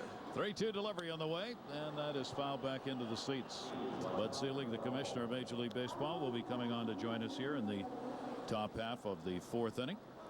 We'll have a chance to get his impressions on how things have gone in China, Japan, and about what he'll be saying tomorrow at the economic speech he's to make here to business leaders in Japan. Daisuke again, 3-2 delivery, and walking. 5 free passes, and you can see the frustration. That one comes with 2 down. I think he's trying to do too much. You saw him kind of peek into the dugout to see if there's any action in there. He knows, obviously, he's throwing so many pitches in this game already. He had 60 pitches through the first 2 innings of this game, 30 in the first and 30 in the second. He clearly doesn't want to throw another 30 right here. So Kurt Suzuki, the catcher for Oakland, will try and keep it going. He had a single his first time up and his first major league stolen base. The new Oakland catcher with 2 down. And he'll take that pitch, and it's outside for a ball. You know, pitch counts, you know, everybody says, well, how many pitches are you going to throw? That's not just the total number. It's how compacted they are at times during the game. You throw 30 pitches in an inning. That's more than just 30 pitches because you don't have a break during there. It takes a toll on you. He's not long for this game. If he comes back out in the 4th, I'll be surprised. First, he's got to get through the 3rd. Misses down low with that one. Chance for a 1-2-3 inning by the wayside on a walk, and now he falls behind here on a 2-0 count. We were saying in Suzuki's first at bat, they've kind of had some fun with him here with all the attention given to Daisuke and Okajima that Oakland says he's our secret weapon. That one lined to short and hauled in by Lugo. Secret weapon hit a laser right there. Commissioner of Major League Baseball joining us when we come back. Tokyo is the site. 2-0 Oakland.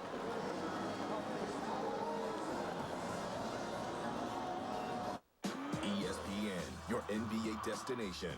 Shaquille O'Neal and the Suns look to stay in the hunt for the top spot in the Wild Western Conference as they head to Boston to battle the league-leading Celtics. NBA Wednesday, 7 Eastern on ESPN.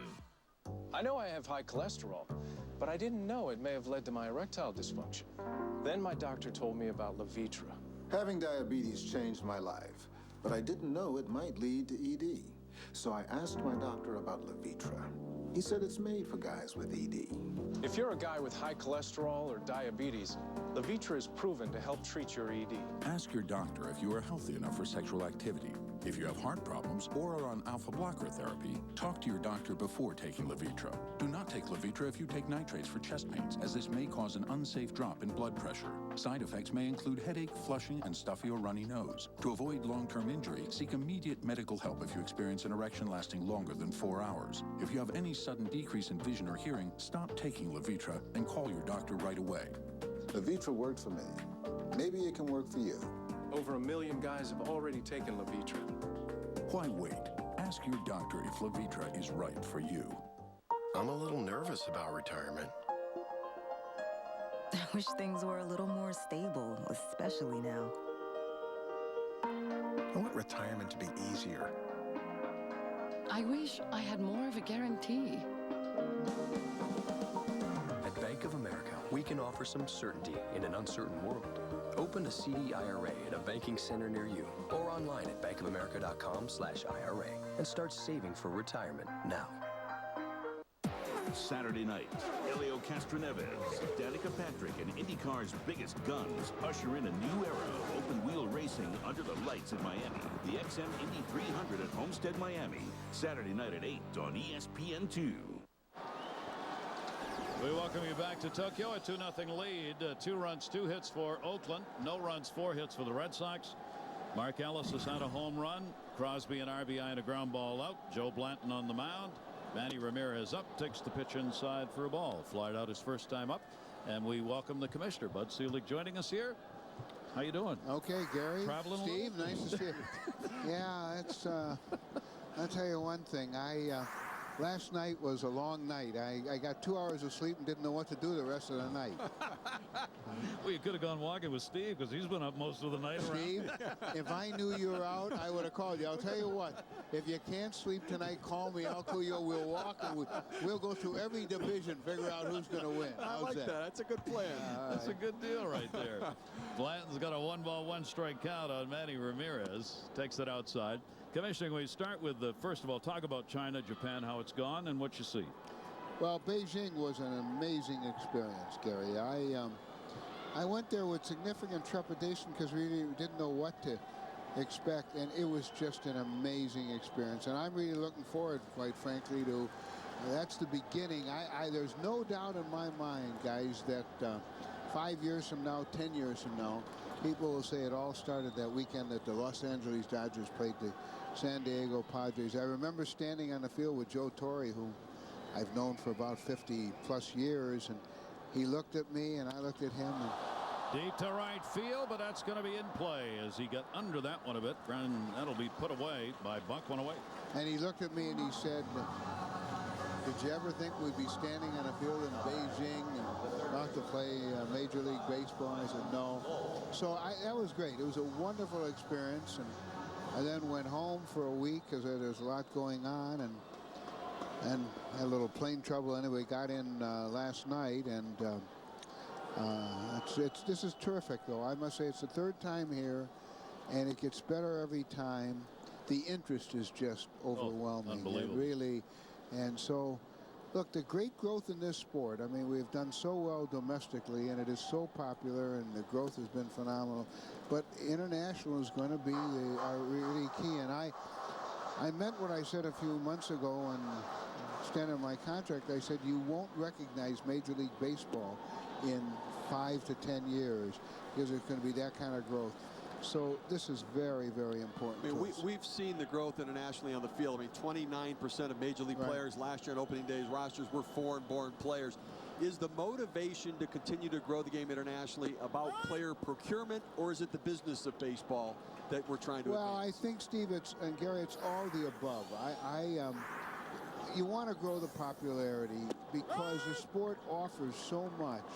And it's so popular. We were a little slow there for a long period of time internationally, but we aren't anymore. The World Baseball Classic, as you both know, was a roaring success in spite of all the people who didn't think it was going to be a great success. Next year will be bigger and better than ever. And so of course, you know, talent is always a key, but just the popularity of the sport will lead to all those things, whether it's talent, whether it's a business, anything else. Got that one center field, shy of the warning track. And Lowell's going to be retired. Sweeney back to get it. 2 down. It's a good thing I'm not calling the game. I had to call both those out of the ball. Well, I tried to, but they wouldn't call it. I understand. Tell us, will you give us a little insight? You're going to speak to a major economic group in Japan tomorrow. What you're going to talk about? I'm going to talk about our sport, how popular it is, the growth of it, the economics of it, what's happened on the field, what we're trying to do internationally, and I'm looking forward to it. In fact, I'm going to teach a class in the morning at a university here, and then in the afternoon I do the business thing, and so it's the interest here is just really stunning. I mean, I thought it was good the last time, but it's even better this time around. Ground ball out right there. Moss is retired. Blanton 1, 2, 3. Will you hang with us for another? I will. Thank you. The commissioner is going to stay awake for yet another 3 outs with us. We'll be. And I'm walking with Steve at 2 this morning, too.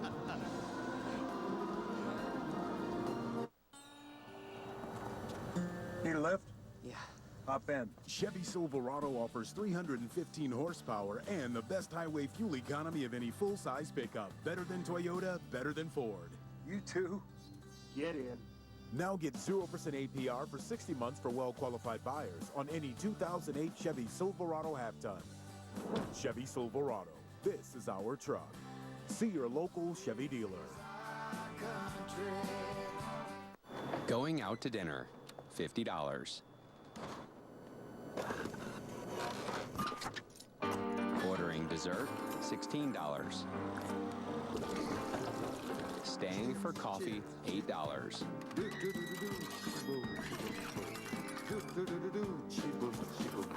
Giving your kitchen the night off, priceless. There are some things money can't buy. For dining out, there's credit or debit MasterCard. I am your idea. I gotta fly. I gotta move. I'm out of the box and in the network. In the zone and on your mind. Don't stop me now. Give me Rico. Rico's always ready to move me. Send me. Here, there, everywhere. This is how we go. Let's go. Rico. In the morning, it's all about get in, get out, and get going. Men's Rogaine foam won't change that plan. It's the first and only foam that regrows hair. It goes on easily, dries quickly. Men's Rogaine foam. Use it or lose it. 85, 86.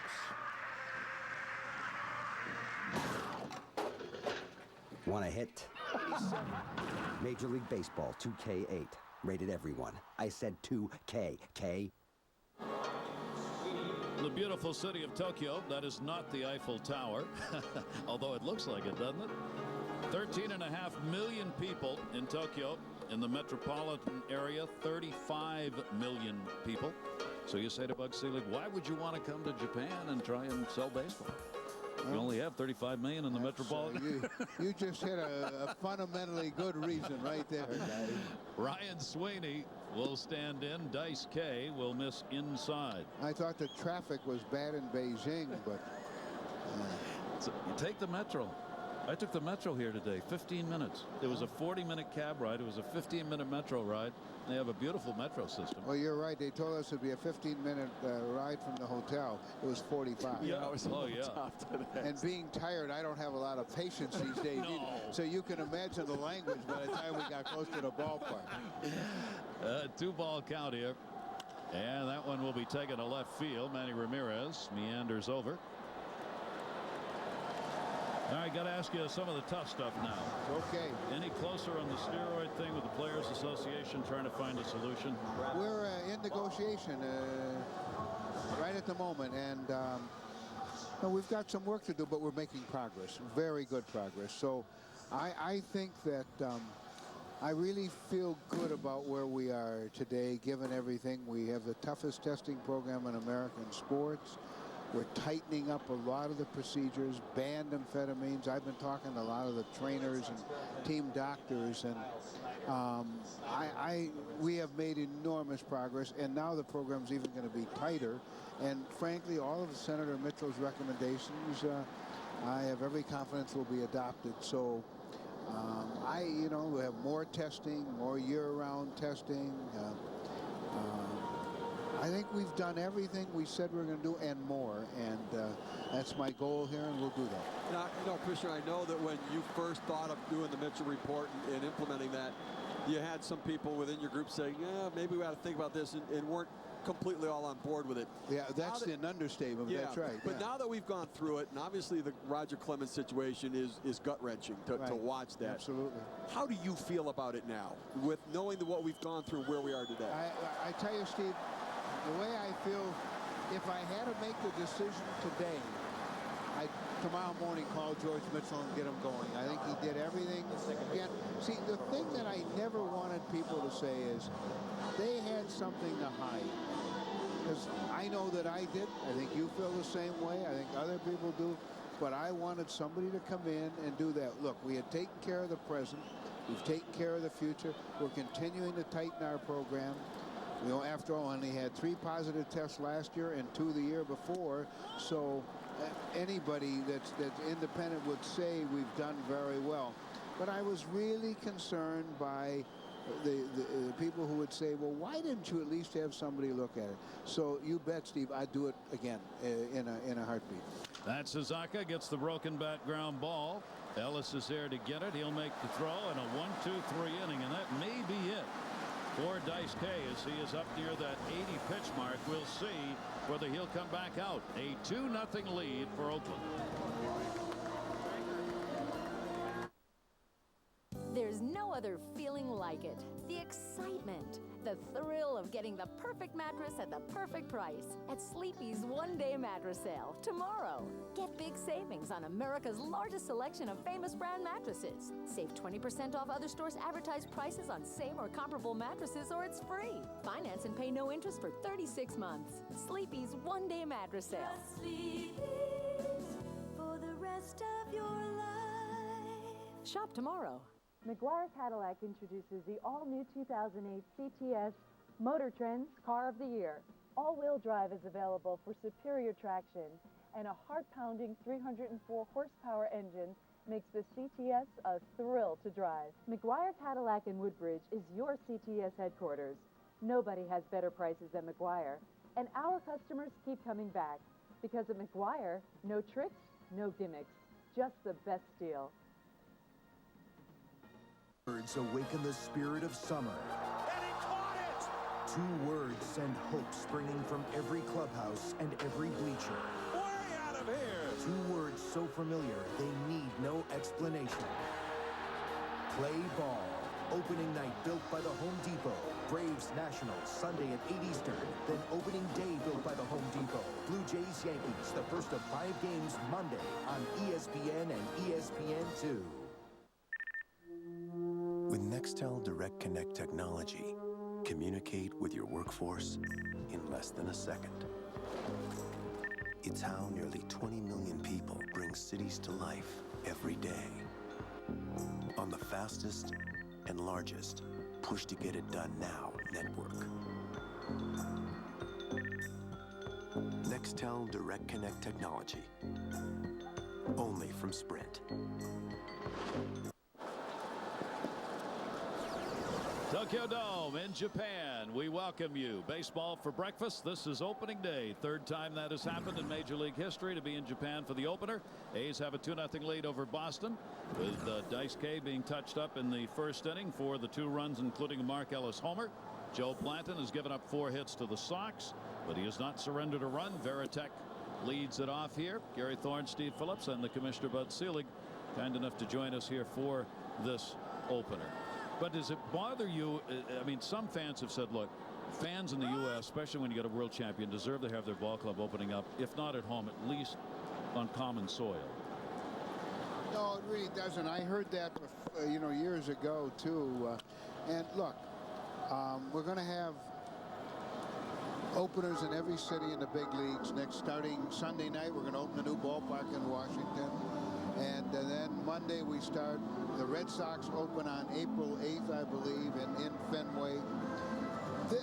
This is really a manifestation of how popular the sport is. The fact that we're here getting worldwide attention for a game.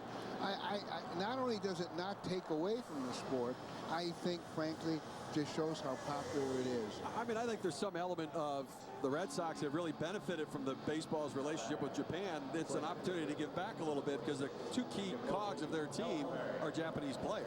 No question about it. And, we talked before about the World Baseball Classic and all the things we're trying to do. This works out in our schedule perfectly. So every city will have their home opener. And I don't think this not only does not take away from it, it adds to the popularity and the interest in the sport. And there are a lot of people waking up this morning sitting and watching this game. Exactly. And there's certainly nothing wrong with that. Ellsbury up, Blanton rocking along here, throwing strikes down low as he got Veritek on the strikeout, his second. Ellsbury a strikeout victim, his first time up. How about the business of baseball? Give us your sense of where the industry is right now from a business perspective. Well, Steve and Gary, the sport is more popular today than it's ever been. We're at numbers today that none of us could have dreamed a decade ago. Tom Schieffer, who's now our ambassador here, and in those days was the president of the Texas Rangers, said to me, I can't believe the levels that we're at. We're going to draw this year between 80 and 81 million people. Think about that. The average attendance of a club will be 2.7 million. I mean, we're at numbers. Our gross revenues this year will be $6.5 billion. The interest in the sport is just, I mean, it's awesome. We'll have 5 or 6 clubs, guys that are almost sold out for the year already, which is hard to believe. So, fortunately, the business of the sport is strong, and as a result, we have more competitive balance. Call it parity, call it whatever you want, but spending all the hours I have on airplanes, I've been going division by division, and I think every division will have a really remarkably good race. In some cases, maybe 4 or 5 teams. So the business of baseball and the sport itself has never been in better shape than it is today. Now, we have the World Baseball Classic. We have interleague play. You've implemented a number of different things and changes in the game over time. Anything else on the horizon that might be a change? Would we ever put a team in another international location? Is Mexico City or something? What's next on the horizon for growth? Well, you've hit the nail on the head, Steve, in that the internationalization of the sport is what we need to do now. And that really is my goal now for the next 4 or 5 years, to really take the sport to as many places as possible. Whether or not we have a team to move is highly questionable. But if we do, and air travel gets more sophisticated so it's practical, and then we'll do that too. But in the meantime, we want to do everything we can to internationalize the sport even much more than it is today. Domestically, we're doing great. You know, we're going to have 2 new ballparks in New York, build a new ballpark in Minnesota. The Oakland people, they're getting, so the wave of new ballparks has contributed to all this, and we need to be very vigilant about it. Look, you brought up steroids before, and you know, baseball is a microcosm of society. People always say steroids are not a baseball problem, it's a societal problem. But we've dealt with it, and we'll deal with any other problems that come up.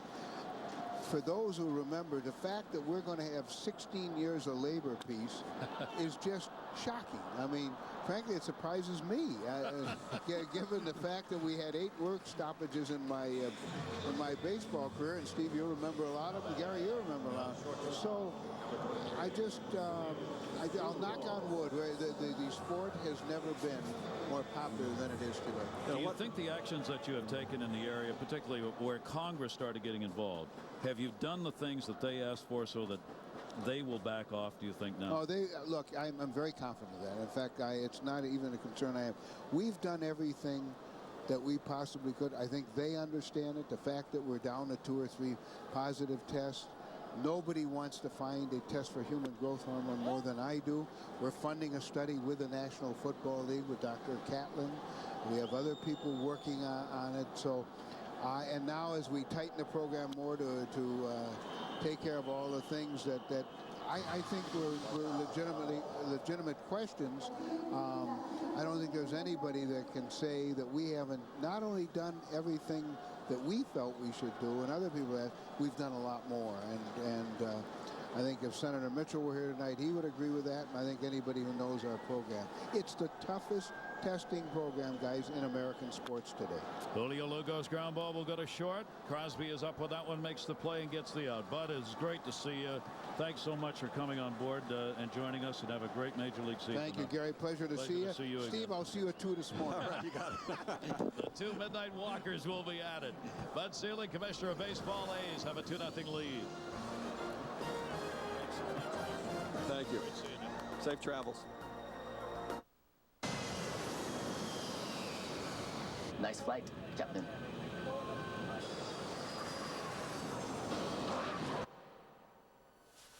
When this 250-ton aircraft touches down at 155 miles per hour, I know what I can rely on. These tires. For a smooth and safe landing. Bridgestone tires in aviation. Bridgestone.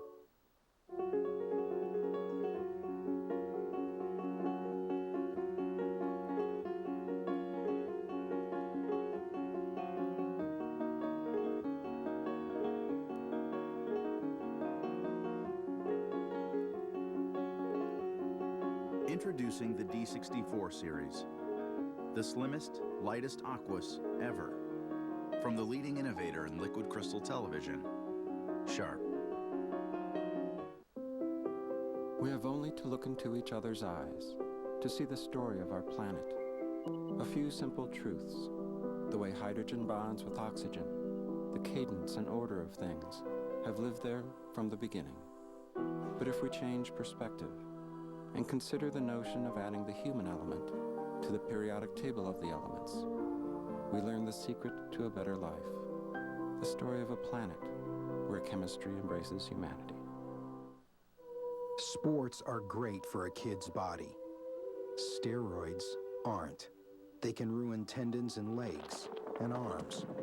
Steroids can stunt bone growth and increase the chances of liver cancer, heart attack, and stroke.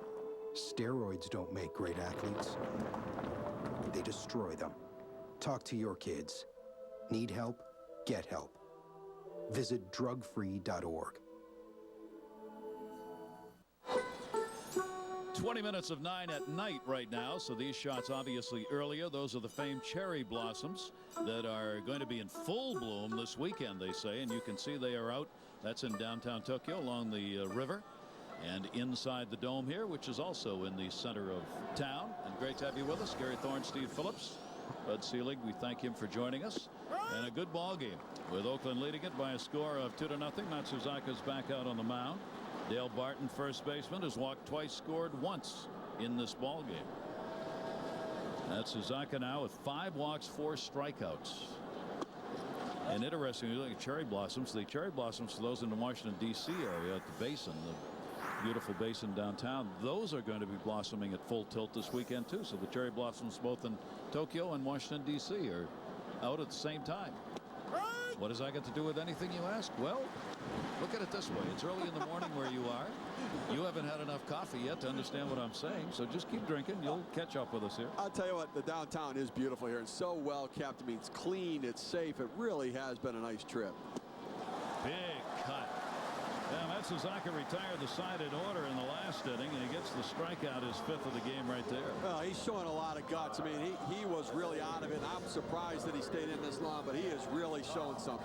I want to remind you, on Saturday at 5 Eastern, ESPN's going to bring you the 2nd annual Major League Baseball Civil Rights Game presented by AutoZone in Memphis, Mets and White Sox. It'll be the culmination of a 2-day celebration. Recognizes Hall of Famer Frank Robinson, Emmy and Grammy Award-winning actress Ruby Dee, and the late Johnson Publishing founder John H. Johnson. And they'll be talking about civil rights. We hope that you will join in on the game. That pitch is taken inside, and hope to have Martin Luther King III on hand, the 40th anniversary of his dad's assassination. That'll be coming up Saturday, 5 Eastern on ESPN for the civil rights game. Jack Cust. Matsuzaka blows that one by him. Different pitcher right now. He really is much more aggressive right now. He's competing instead of feeling for his pitches. He's really locked in, and a much different look in his eye. I mean, he's got that look like he's glaring in at the plate. We didn't see that early. Early, he was lost on the mound. Much different look and a much different approach.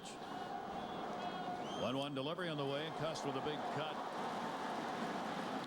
Matsuzaka trailing in this ball game with the Red Sox 2-0, but with their offense, you can never have enough runs against them. Well, listen, if they lose this game, it's not his fault. I mean, right now, if he gets out of this through 5 innings with only 2 runs, I mean, it was a struggle to get there, and it was ugly and painful, but the Red Sox offense should be able to get him a couple runs.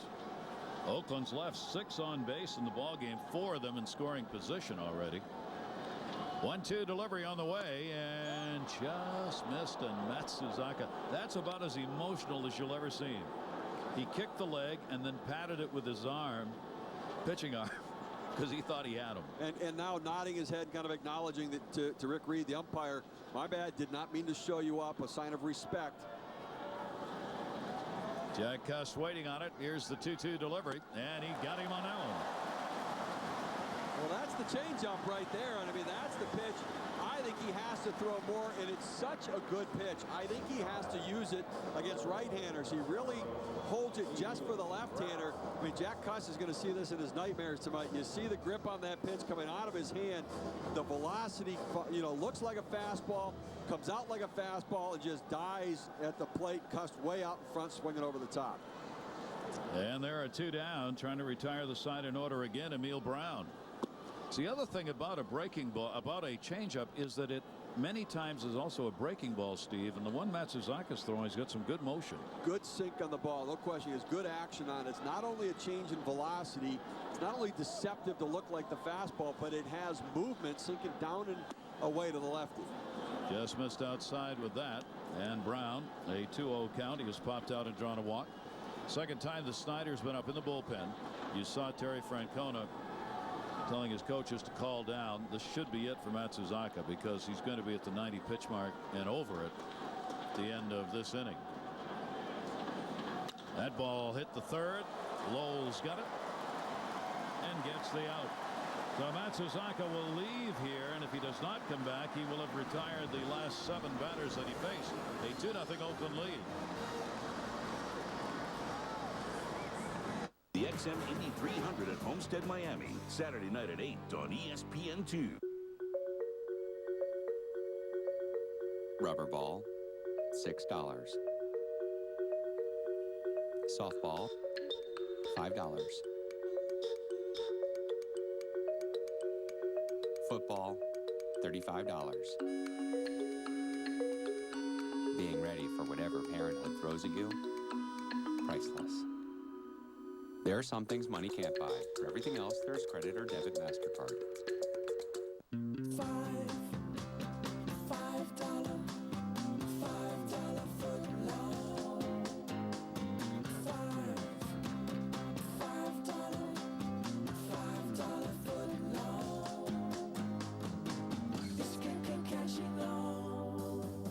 To say thanks for making Subway footlongs famous, get any piled high regular footlong for just $5. $5 footlongs. Hurry, a celebration this great won't last long. At Subway.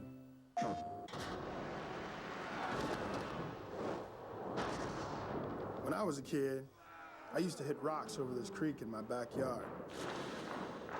I guess you could say I'm still hitting rocks. But now, it's out of other people's yards. There are many roads to the show. What'll yours be? MLB 08 The Show. Nothing gets you closer. Rated E for everyone. Only on PlayStation. Why are energy drinks bad? 12 spoons of sugar? That's bad. 200 calories? Bad. Guarana? Tisk, tisk. Good for a short jittery burst, then a debilitating crash. So don't drink energy drinks. Drink 5-Hour Energy. It's not a drink, more like a sip.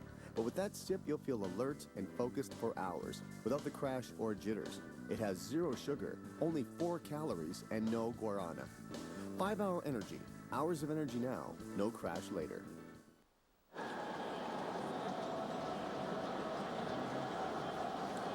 We welcome you back to Tokyo. Gary Thorne, Steve Phillips, and our crew on hand, and it is a 2-0 lead for Oakland. They got him in the first inning off Daisuke with a home run by Mark Ellis and a bases-loaded ground ball out that Bobby Crosby had.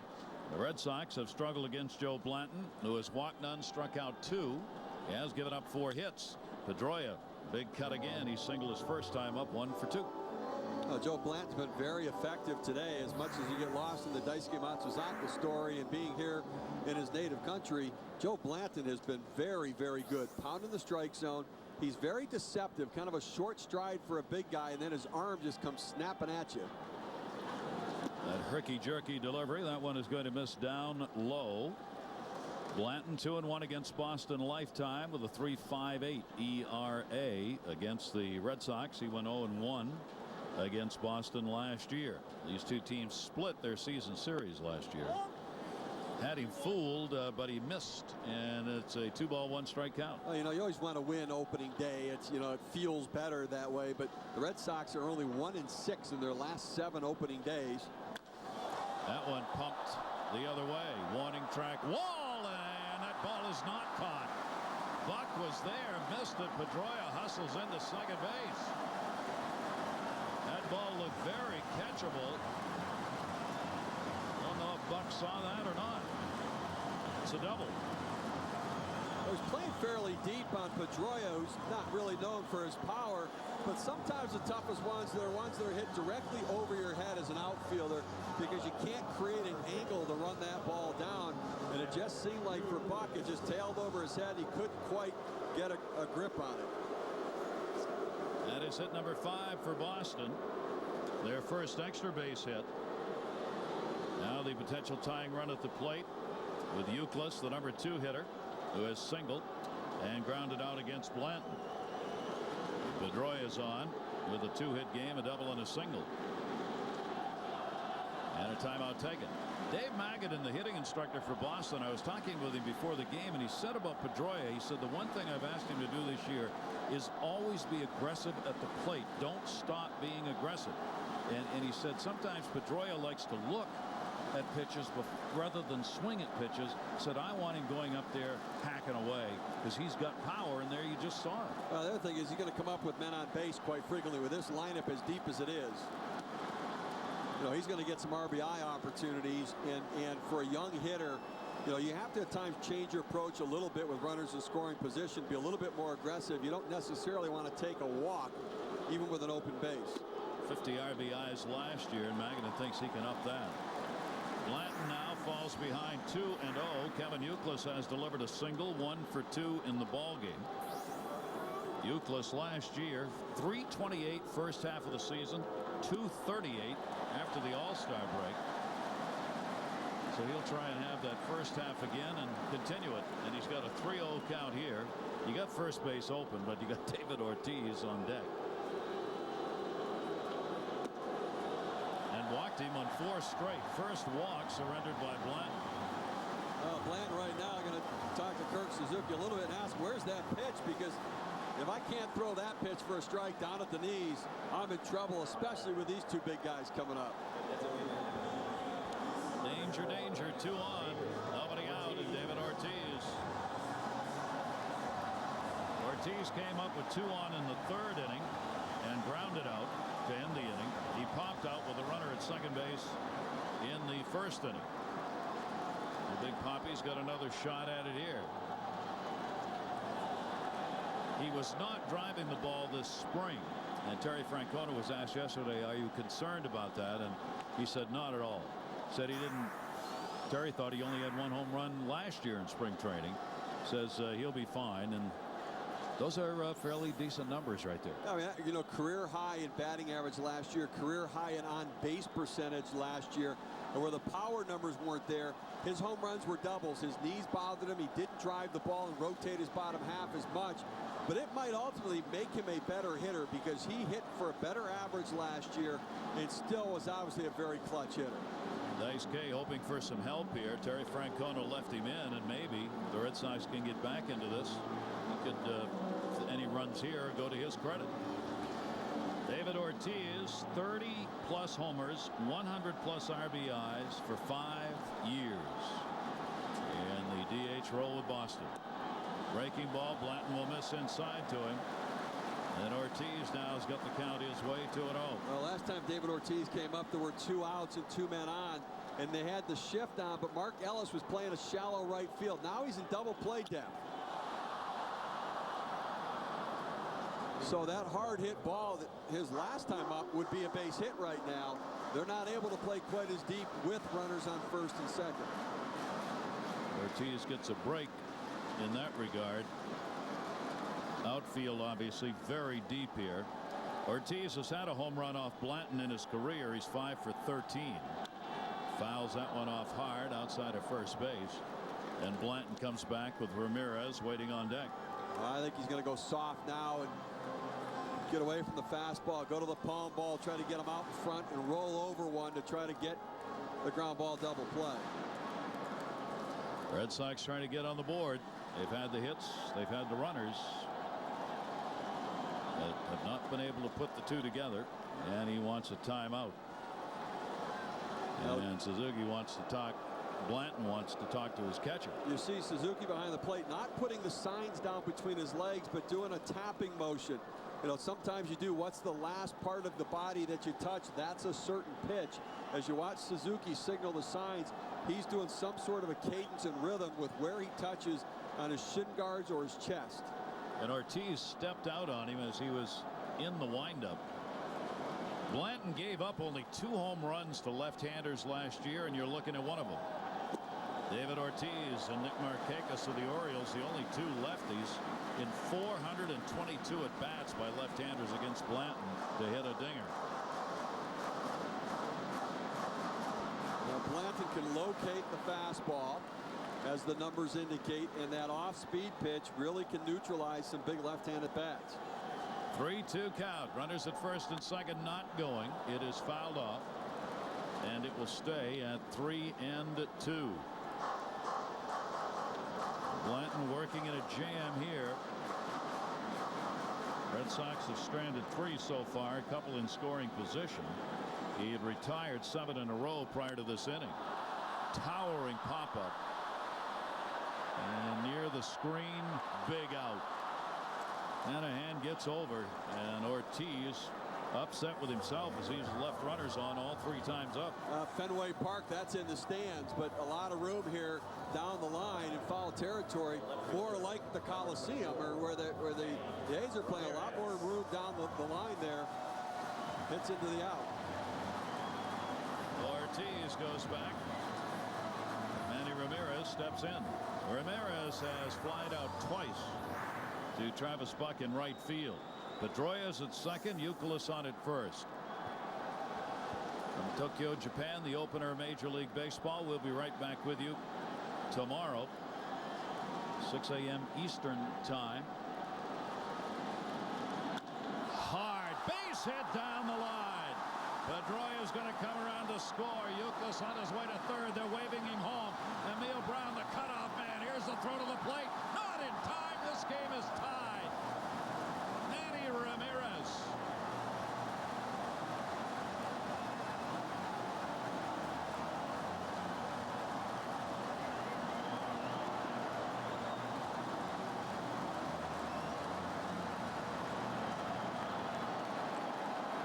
That's why the Red Sox think Manny Ramirez is going to have a big year. He's in great shape, and he is ready to swing the bat right out of the gates this year. Critical RBI situation. He comes up big. Getting a fastball inside, down in the ball, just tailed into the wheelhouse and ripped it down the line, scoring both runners. Now Mike Lowell outside for a ball. So Ramirez gets his 9th hit of his career against Blanton. 9 for 15, and that is the first time it's been an extra base hit. And good for 2 RBIs. In the dirt, Suzuki with a stop. Lowell had a single his first time up. And the Red Sox 2 runs, 6 hits now. Tie this ball game up. Mike Lowell signed a new deal with Boston. He decided he didn't even want to look around. He wanted to stay right where he was. Swung out, he missed. 2-1. You look at the year Lowell had last year with 120 RBIs. Well, those numbers were what they were, and they're actually hoping that Lowell has a little less production because that'll be Manny Ramirez drives in some of those runs. Lowell picked up a lot of the guys Manny left on base last year. You saw Daisuke sitting over there. He's now, at worst, going to be non-decision. He's got a chance to be the pitcher in this game of record for them, as he's certainly going to come out here. But in a tie ball game, or maybe a game in which they've got the lead, Kyle Snyder's been warming up 3 times now. Foul back. I think the fact that Snyder's still throwing here while the Red Sox are hitting means he's likely to come into this game now. And I tell you, you have to tip your hat to Daisuke Matsuzaka. I mean, he was lost early in this game, but he had the guts and the heart to battle through it till he found a way to get through 5 innings. Well, they certainly didn't hit him. Only a couple of hits on the board for the A's. One, the Ellis home run. The other run came in a ground ball. It was his control with the 5 walks and 6 strikeouts and a hit batter and a wild pitch were part of the day for Daisuke. Lowell now has worked to count to 3-2. 1 away. Ramirez at second, and he got him. 3 strikeouts for Blanton and a big one right there. Well, it sure was. Got Mike Lowell to chase the off-speed pitch right there, out in front of the ball, and thinking fastball.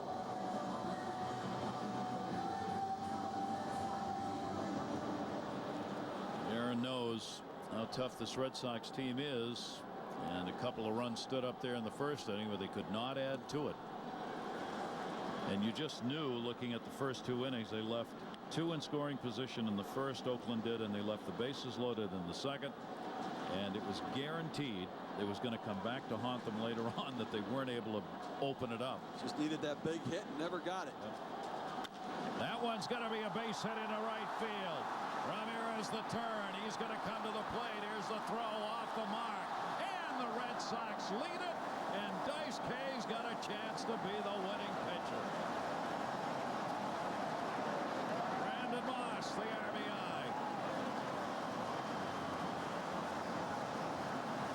Joe Blanton threw Moss a breaking ball on the first pitch for a ball, so he took it. So Moss said, all right, I'm going to sit back and look for a fastball, and able to just get one to drive. They set up away. He throws it over the middle of the plate, and he pulls it through the hole there. Travis Buck does a nice job getting to the ball on a quick transfer. Manny Ramirez, a good secondary lead off second base, allowing him to score. And one happy starting pitcher. Well, after all he went through on the mound, now to have a chance to win the ball game is pretty amazing. So Joe Blanton, how quickly things change. Blanton is now going to leave the ball game and could be the losing pitcher in this ball game. The Red Sox 3 runs in here in the 6th. Bill. presented by Bank of America. June 19, 1936, Yankee Stadium. Former heavyweight champ Max Schmeling of Germany faces the unbeaten and heavily favored American Joe Louis. Louis is down, hanging to the rope, hanging badly. 2 years later at Yankee Stadium, the Brown Bomber unites America by making short work of Hitler's pride. Max Schmeling is beaten in 1 round.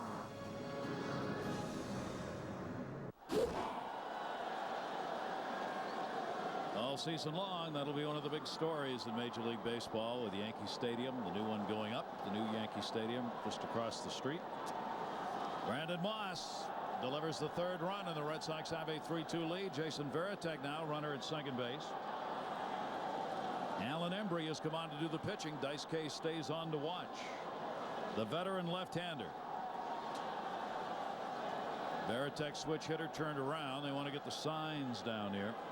This is something, obviously, a rookie catcher. Matsuzaka going out to make sure, but that's something when a pitcher comes into the game, you want to try to go through all of that.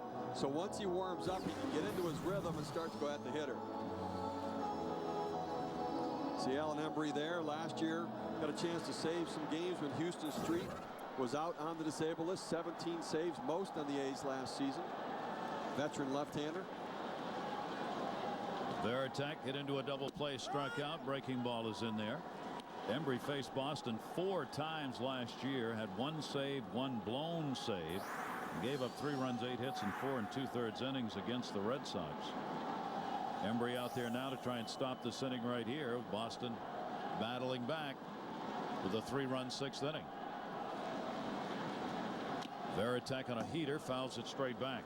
And I talked to Theo Epstein because Keith Folk and Alan Embry, both on the A's now, were part of the 2004 Boston Red Sox World Series champions. And when the Red Sox started the 2005 season, they felt good about their bullpen. They thought, boy, our bullpen was so good last year, it's going to be good again. But the wear and tear of a tough season, of the postseason, showed the impact. And both Folk and Embry really weren't parts of the season by the time it ended. Just missed on that one. It's awfully hard to quantify from year to year the impact of innings and appearances on relievers. You just don't know. It's the area where general managers make their most mistakes because you think a guy's going to be all right from one year into the next, and bullpen guys can be so inconsistent from year to year. Embry, 1-2 delivery. Oh, man. Has he been close on those? Varitek's 1 for 4 off Embry in his career. Daisuke coming out of the ball game, we are assuming here, has given up a couple of runs, 2 hits, 5 innings.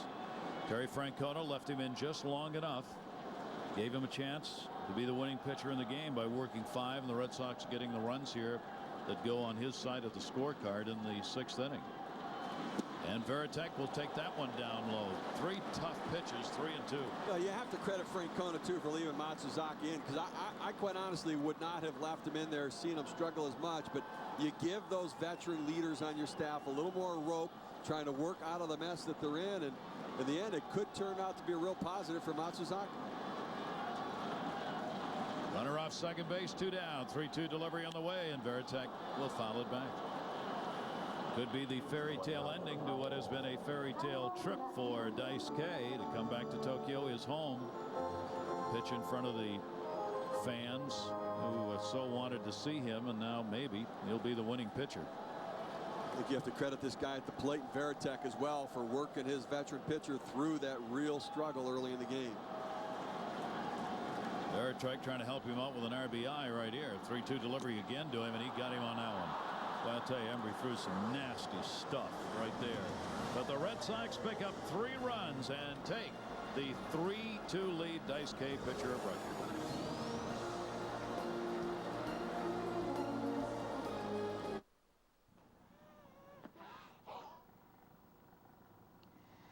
Smoking didn't kill me, but it gave me cancer.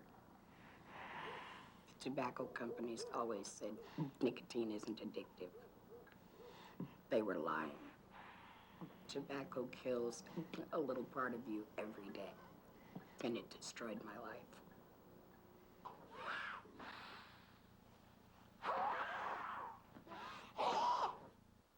Would everyone please grab their remote and aim it at the larger object? Very good. Now, would all of you like your phone bill to be larger or smaller? How about this small? We like the way you think. So, our reliable home phone service will save you money over our advanced fiber network, which will make you... we thought so. Talk all you want with home phone service for $39.95 a month. Call 1-800-OK-CABLE. Time Warner Cable, the power of you. Environment. I realize it's my responsibility. I know I shouldn't feel anxious. But I just don't know where to start. At Bank of America, we know where you are today, and we can help you get where you want to be tomorrow. Open a no-fee IRA at a banking center near you or online at bankofamerica.com/IRA and start saving for retirement now. Daisuke Matsuzaka's day is done. 5 innings, 5 walks, but 6 strikeouts. And when he needed to make a pitch, he was able to rear back, especially with the fastball. Trying to throw that thing up in the zone. Got to buy some of the left-handers in that hole, up and in. Getting Jack Custon a big at-bat right there to take an inside fastball. Matsuzaka could not command his breaking stuff, so he went to the fastball and changeup to be able to get out of the jams. You see the changeup right there. A gutty effort. He was lost early in the game. An outstanding job getting through 5 and now leaving with a lead. So the Red Sox get the runs for him. And now Kyle Snyder is going to come on to do the pitching. A 30-year-old right-hander out of the bullpen. This big, tall, lanky guy did a real nice job last year in long relief. And Terry Francona likes his versatility. He could spot start if you need him or give you multiple innings out of the bullpen back-to-back days. 46 appearances last season, 2-3 with a 3.81 ERA. And Oakland now's got to battle back. They had that lead with 2 runs in the first, and they've lost it. Now their offense will try and find a way. Crosby will be leading it off here. He has an RBI and a couple of ground ball outs. 0 for 2 in the ball game. Crosby on the big cut and a 1-ball-1-strike count. Oakland with all those base runners in the first 2 innings. Then Daisuke retired 7 in a row and really didn't give him any chances after the second inning. Snyder, the 1-1 pitch and a chopper towards the hole, and he's got a base hit. Crosby has one of the most unusual swings, doesn't he? Yeah, he stands up real tall. He's more of a slasher at the plate than he is anything else. And I think he hit the 22 home runs his rookie year and thought, well, I'm a power hitter, and started over swinging a little bit. Then the injuries and the inconsistency. He just needs to do that. Think up the middle, look to make contact, let the power happen naturally. Hanrahan now. Guerin's club gets a leadoff hit here. That is the second time in the ball game they've had the leadoff man on base. Hanrahan has struck out, drawn a walk. Jack Hanrahan playing at third base in this ball game. 278 in 41 games last year with 24 RBIs.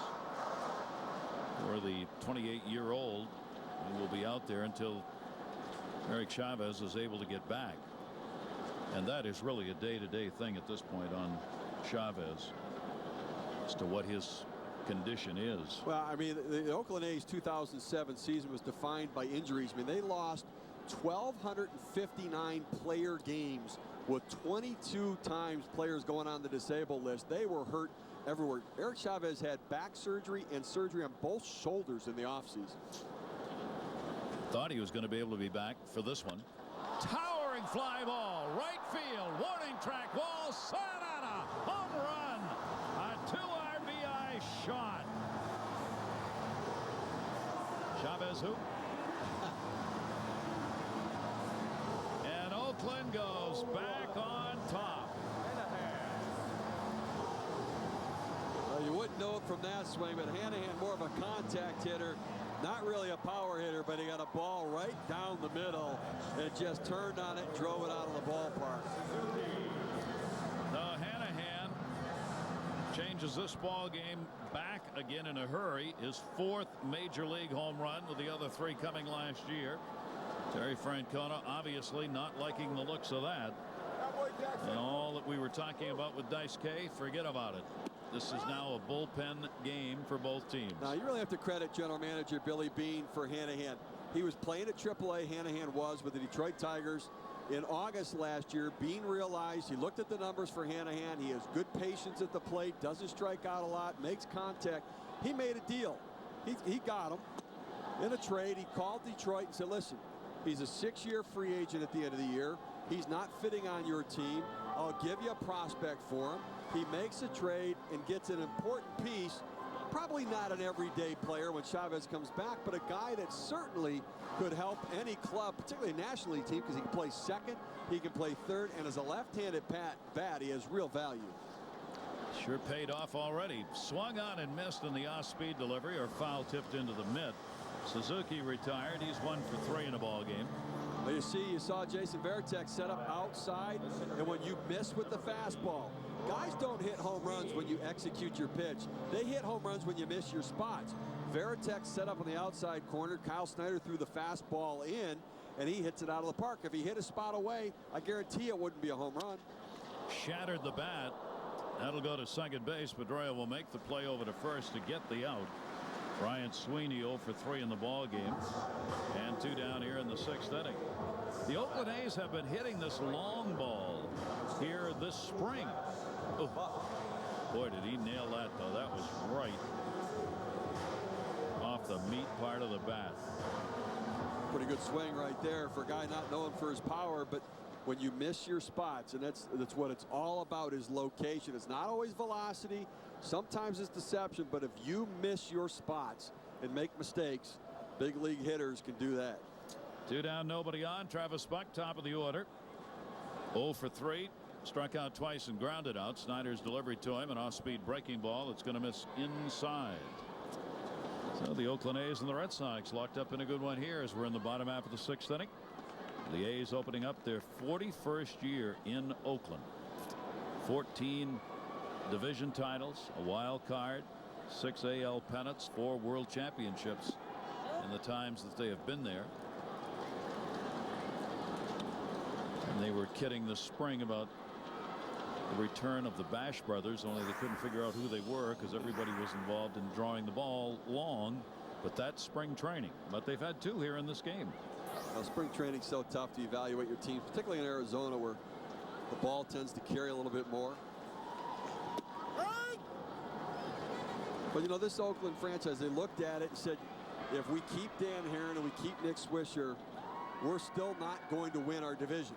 So it's time to rebuild, trade players at premium value, trade them in there at their peak, get prospects back, stockpile the organization, and build for a couple years from now. And that is the formula that especially the smaller markets must go to, because they cannot afford to compete free agency wise with the numbers what they are. And Billy Beane says if you look at his farm system right now, they have a lot of arms they picked up. They brought back 14 players, trading away 4 veterans. Buck hits a pop-up second base. Pedroia goes back out and puts it away. So Crosby read it off with a bouncing single. Hanahan delivered the long home run, and Oakland's back on top 4-3.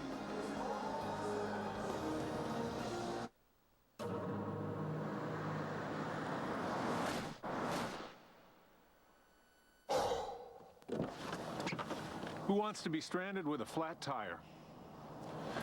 Changing tires out here could be dangerous, but with these tires, I don't need to worry. Well, I guess I'll be on my way.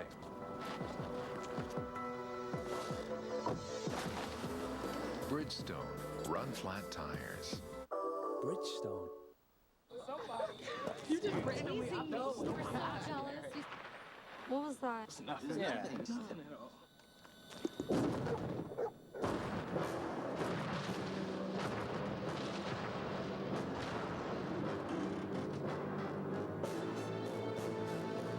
Every sip gets you closer to clothing, vacations, millions of songs from Amazon MP3 and more. Sign up at PepsiStuff.com. Goodbye, Mr. Made Up of Different Stuff guy.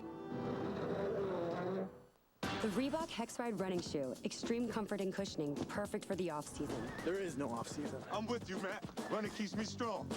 Got that, Tori. It builds my speed. Like you need more speed, Chad. It will to break my records. Hey guys, we all have our reasons. For sure, Stace. To be a better dancer. Like me. It's your move, man.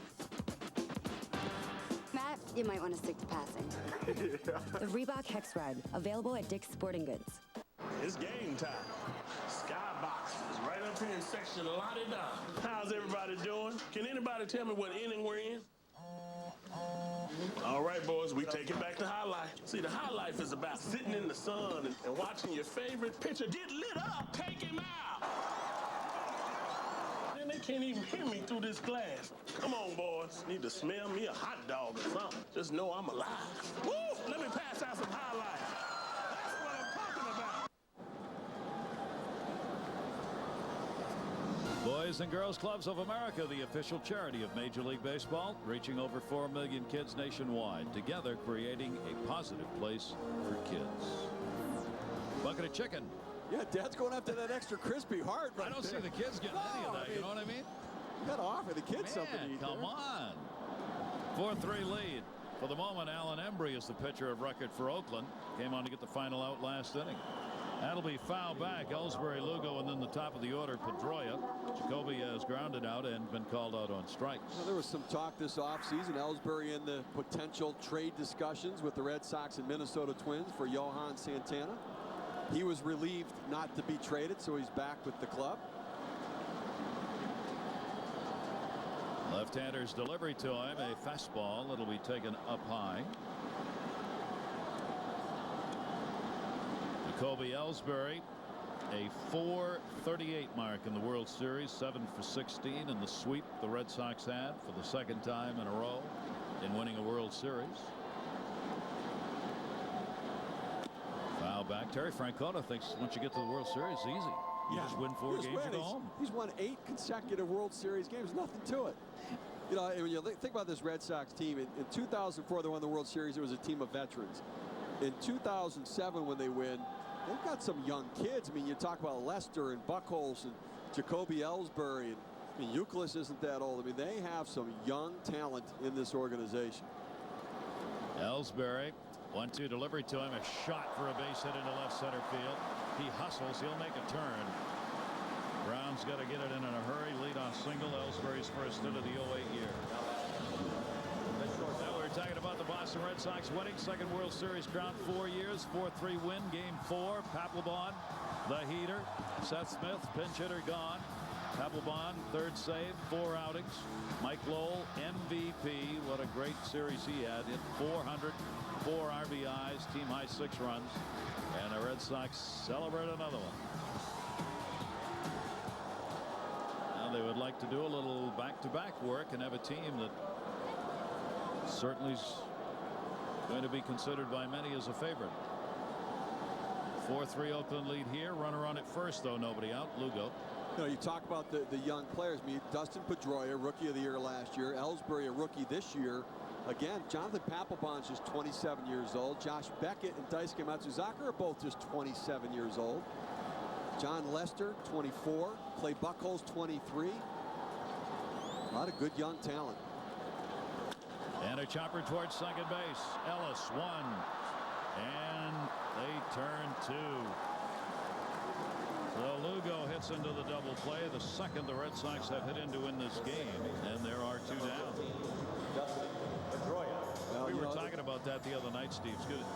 About in all sports, you say if you don't make changes in the offseason, standing still is going backwards. The Red Sox answer is the names you mentioned, that they haven't been with the ball club, that's the change for Boston this year. I mean, they're bringing back 22 of the 25 players from last year. That's not a whole lot of change, but what they're saying is, well, the young guys are going to be better. You know, you need something fresh each year. You know, you don't stay the same in baseball. You either get better or you get worse. So the Red Sox bringing back 22 out of 25 say, well, you know, that could be stagnant. It could be the same thing. But with all of these young guys, with the young kids coming into the rotation, with going to Japan, it was something fresh, something different for their team. I think it was necessary for this to happen this year. Pedroia will take that pitch inside for a ball. I think it's going to be a great race in the East, Steve. I mean, the Yankees certainly will be there. The Red Sox certainly will be there. Some people think Toronto, some will poo-poo that a little bit. I think Toronto's good enough that if the top two teams fail a little or injuries happen, I think they got a shot. Those are the three teams in the East, and they're three pretty good ball clubs. There's a comebacker. Embry's got that one, whips it over to first base. Pedroia's retired. He had a double and a single now in 4 at bats, and it remains a 4-3 Oakland lead. Already?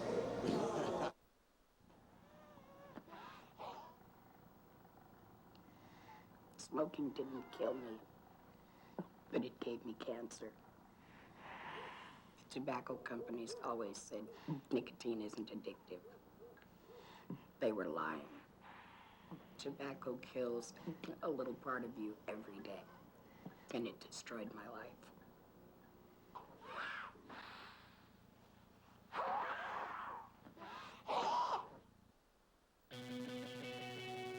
New York Man. When you want to look your best. The hottest suits and accessories for the big and tall, short and small. New York Man has it all. Your prom and graduation headquarters. Tuxedos starting at $69.99. Stop in now and get 2 suits for the price of 1. Get 2 name brand suits for only $149. Plus shirt and tie absolutely free. New York Man. You never looked this good. A season for change. Not in the game, but in the game plan.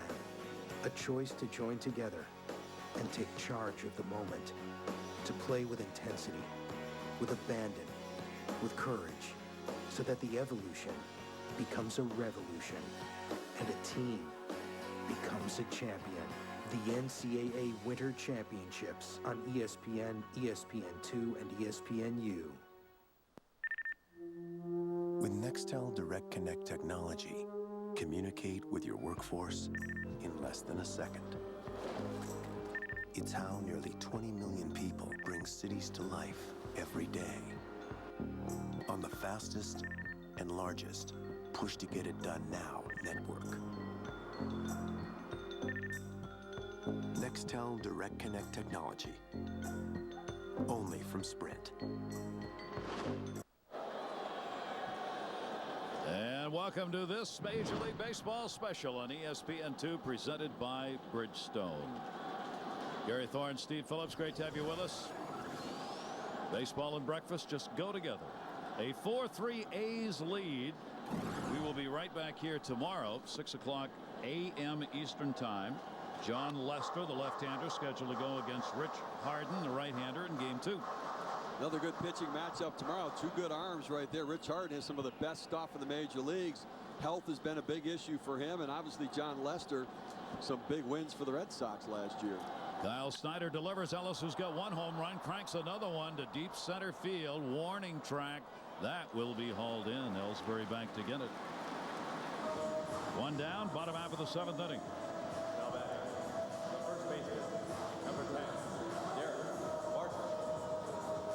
Barton coming to the plate. Francona heading to the mound. So Snyder is going to be coming out of there as he gave up that home run in the 6th inning, which put the Red Sox behind. So he'll leave as the pitcher of record in this ball game. It is 4-3 Oakland.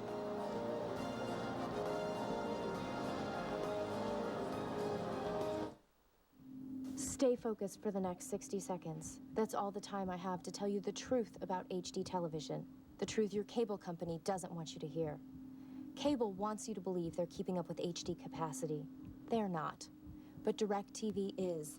Get the best entertainment and the most HD channels with DirecTV. That includes exclusive sports with games and matchups you won't see on cable. So call now for all your favorite sports, movies, and shows. And you always get your local channels. Do you know what else? Packages start at only $29.99 per month, and you can add HD access to any package for an additional $9.99. Compare that to your cable bill. There are no startup costs, no equipment to buy, and professional installation is free.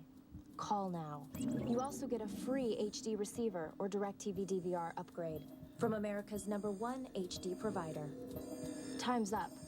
Make the call. With all the credit card offers out there today, how do you find the card that's best for you? It's easy at creditcards.com. That's where you'll find every kind of credit card on the market. Just choose what you want. Low rates, cash back, mileage rewards. Then compare and apply. You control the whole process online with no hype, selling, or pressure. It's secure, easy, and free. Find the right card for you at creditcards.com today.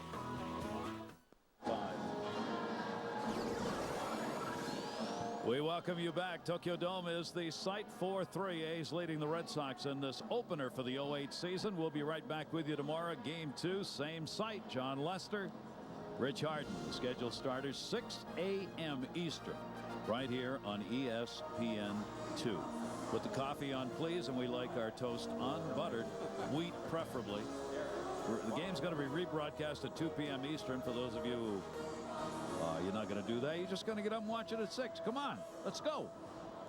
Well, watch it twice. A couple of good shifts, that's all you need. The left-hander, Javier Lopez, out of the bullpen, 30-year-old. A workhorse for the Red Sox last year. Left-hander Martin will take the pitch for ball. You know, interesting decision by Terry Francona here. Lopez last year really struggled against left-handed hitters. They had 293 against them. Very effective against righties. They had 178. Kyle Snyder, on the other hand, really shut lefties down last year, but the home run to Hanahan, I think, scared Francona off. He'll get that one in for a strike. Barton has had a couple of walks and has struck out. He has scored a run in the game. 2-0 lead first inning. Mark Ellis homer. A Crosby ground ball RBI. Stayed that way till the 6th. Red Sox battle back. Ramirez a 2 RBI double. Moss an RBI single. And then Oakland came right back on the Hanrahan home run. Line to first. Youkilis has got it. 2 down. I'll tell you what, though, Derek Barton lined that one out. He is going to be some kind of hitter. He's patient at the plate, and he hangs in tough on left-handers. This kid's going to figure it out. Picked up in a deal from the St. Louis Cardinals and the Mark Mulder deal a couple years ago. He's going to be a legitimate force swinging that bat. The A's team, I mean, you know, everybody says the right things at this point of the season where everybody's in first place, but you get a feeling they genuinely believe they're going to surprise some teams. Well, they have good baseball people there and some good talent. This youthful mistakes come into play. They're going to make some mistakes, but they've got the talent to beat you. That one is taken outside. Cust a couple of strikeouts, and he has been hit by a pitch. Bob Guerin's team 13th in average last season, 6th in pitching. That's where they built it, and now they've got a younger staff. Swung on and missed. Good movement away from him. We've seen Jack Cust and who he is. I mean, we've seen him take some big rips at the ball and swing and miss at some change-ups, swing over the top of some fastballs. But if he runs into one, he can hit out of the park. 1 ball. 1 strike delivery to him. Took it. Will miss outside with it. 2 balls and 1 strike on Cust. Cust, one of the names brought up in the Mitchell report. He's denied using steroids at all. Larry Bigby, a former teammate in the Orioles organization, who's actually over here playing in Japan right now, said that at one point Cust had told him he had used steroids. Cust said Bigby must have misunderstood a conversation somewhere along the way. Apparently there were a few of those in baseball. A 3-ball, 1 strike count. Now Lopez kind of drops down there coming from right field. Makes it very tough on a left-hander, especially if he can locate that pitch away. The left-hander kind of opens up, gives on the pitch a little bit, and then can't reach the fastball in the outside corner. 3-1 delivery on the way, and a ground ball fouled off, so Lopez comes back to get the count full. 3 balls, 2 strikes. Where the sidearm lefty gets in trouble is when he leaves it on the inner third of the plate. You try to get the left-handed hitter to have that front side open up a little bit. And when that happens, the only pitch you can really hit is the one in the inner third of the plate. You got to throw it away. Jack Cust now 3-2. See what Lopez does with him here, whether he comes at him or throttles back a little bit. Called for a fastball away here. 3-2 delivery, and that's exactly where he put it. Well, Lopez comes on, gets a couple outside, retired in order. We've completed 7. Major League Baseball's opening game from Japan, 4-3 Oakland. Do you have too much body fat? It tends to accumulate on your stomach, hips, and thighs. Body fat is unattractive and extremely hard to get rid of. Are you struggling to lose weight? Does it seem like no matter what you do, you just can't get rid of excess body fat? Body fat builds over our midsection on top of the muscle underneath the skin. And over the years, it gets worse. Body fat increases from having kids, stress at work, lack of exercise, and poor diet. The Obesity Research Institute has found the solution. It's called Lipozene. Lipozene is clinically proven to help reduce your body fat and weight.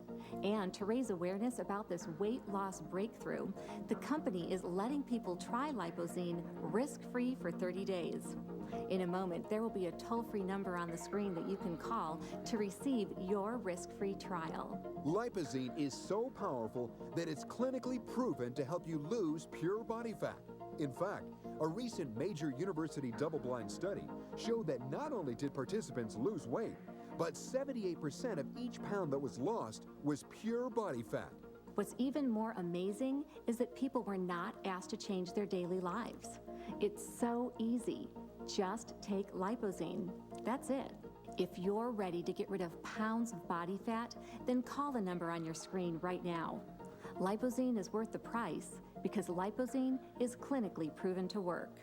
Lipozene is now available over the phone direct from the manufacturer. Call now to try Lipozene risk-free for 30 days for only $29.95. Call in the next 10 minutes and we'll double your order and include your shipping absolutely free. This offer is not available in pharmacies or drugstores. Remember, Lipozene is clinically proven to reduce your body fat and weight or we'll refund your entire purchase price. Call 1-800-417-9022. Call now. 55,000 opening day.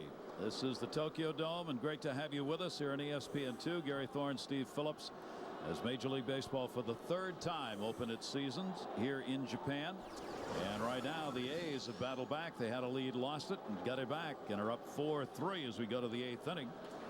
And Keith Falk has come out of the bullpen to work now for the A's against Euclid, who has single walked and grounded out. And with that pitch, he's back in the majors. Back in the major leagues, went to spring training in 2007. The Cleveland Indians had some injuries during camp and walked away and didn't pitch at all last year. Now back with the A's and trying to lead this young team. Interesting, the last time he pitched in the majors was with Boston. He was 3-1 back in 07, 3-1 with a 4.35 ERA. And then as Steve said, he was out. Now Falk trying to make the comeback. Had him fooled on that pitch. And near the seats, reaching in. Did he get it? No. Well, Derek Barton, a young first baseman, that's a ball that you have to go to the wall. Don't track the ball running to it. You've got to run to the wall and then find the ball. He tried to stay with it. I think if he gets there, he's got enough time to reach in and make a play. It's a big inning right here, Steve, because you got the middle of the Red Sox order. So you're trying to get them out so they only get one more time to the plate, and this being it. Absolutely. I mean, Falk did not have a very good spring either, so he's got to get the leadoff man before you get Ortiz and Ramirez. That one lifted to center field. That is way back. Sweeney warning track wall, and he's got it just shy of the wall. Euclid thought he might have had one there. That's to the deepest part of the ballpark. They put a good swing on that one. And Keith Falk's fastball tends to be straight. And he throws it up in the zone, and then he throws that little changeup off of it. Euclid gave it a ride. So one down. Ortiz has had a bad ball game. Ramirez waiting on deck. Say that because big RBI guy in the first inning popped out with a runner at second. Third inning, 2 on, grounded out. In the 6th inning, came up and popped out with base runners on. So it's been so far an unproductive night for David Ortiz, the DH. But I tell you what, he's still scary coming to the plate in a one-run game. That's why getting Euclid was so important right there. Big cut, fouls that one back off the handle. Gary, you can see the scouting report. The Oakland A's pitchers, Joe Blanton, really pounded Ortiz inside, tied him up, and Keith Falk right there. Saw Kirk Suzuki shift inside and tied Ortiz up as well. David looks like he's thinking away. 1-1 delivery to him. Towering pop-up. Suzuki back and will not have a play behind the screen. Now, same spot right there again. You saw him set up inside. Now, Keith Folk does it with location because he does not have overpowering velocity and he doesn't have much movement on that fastball. It's fairly straight, so he's going to have to hit his spots, but they've set up inside twice and he's hit his spot twice. Bullpen game here as both starters end up non-decisioned in this game. Joe Blanton, 3 runs, 7 hits, 5 2/3. Daisuke Matsuzaka, 2 runs, 2 hits over 5. Ortiz with the bases empty, 1 down. Shift is on. Hey, they went fastball away there. I saw him signal that pitch and I thought, I don't like that. I think you go fastball in and you go changeup down and away. You got him tied up inside with that fastball. He's thinking away. I'm going to let him get his arms out. That one will miss, and it goes to 3-2 now on Ortiz. Interesting pitch right here now. 3-2. You tied Ortiz up with a fastball inside twice. Do you have the courage to go to that out pitch on the changeup, or do you go fastball up and in again? 4 for 12, a home run. Ortiz off fault. Check swing will foul that one back for a souvenir. He went changeup, but he floated that one up in the zone right there. If you're going to face David Ortiz, this is how you want to do it as a pitcher. Nobody on. Absolutely, but you also want to walk it with Manny on deck. That's why this team is so dangerous. A 1-run ball game. That one right off the, that was a cue shot off the end that time. Going over by the Oakland dugout, holds the count at 3 balls and 2 strikes. Keith Folk, you know what you're getting. You're getting a fastball that's straight that he can locate, and you're getting that phenomenal changeup. The changeup looks like the fastball coming out of his hand. The deception there. Again, the 3-2 delivery, and this one to left field. That's an atom ball. In fact, almost dove in front of him. Brown makes the catch, though. And there are 2 away here in the 8th inning. 0 for 4 for Big Papa. Well, those scouting reports tend to play out from one year to the next. They had him defended exactly the way they should have. Here comes Manny Ramirez. Ramirez, a 2 RBI double that came in the 6th inning. And a 1 for 3 ball game. That was a hit that tied the game up. Moss gave him a brief 3-2 lead. Brandon Moss did with a base hit in that same inning. Now Ramirez bats. 2 down, nobody on, and the pitch is inside for a ball. Ramirez has made it clear he wants to stay in Boston now after all the discussion over the last few years. The Red Sox have an option for the next 2 seasons on him. He wants a new deal for 6 years. He said he wants to hit 600 home runs. And then he'll go from there. Well, I think he got in shape this offseason to do that, to try to have a big year. He hired Scott Boras to become his agent now as well. But the Red Sox have an option year for $20 million for 2009, an option year for $20 million for 2010. And I think it's likely if he has a good year, they're just going to pick up those options. I mean, 1 year for $20 million is a lot better than tying somebody up for another 6 years. At what will be the back end of his career, he's going to be 36 years old in May. Big cut, foul tipped.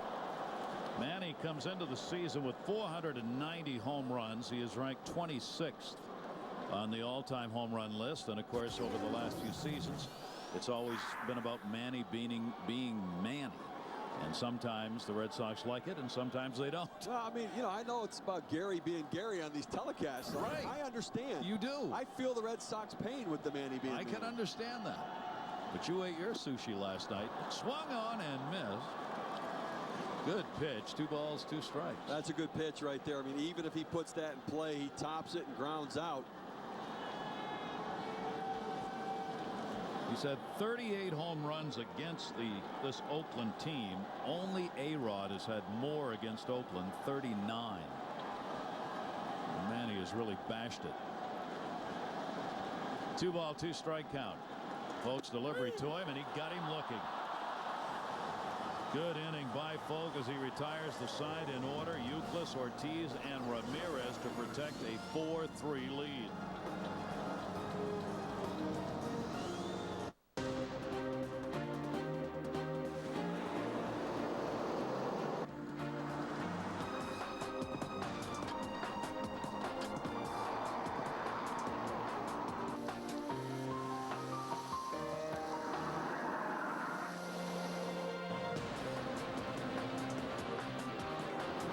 focus is your safety. Bridgestone.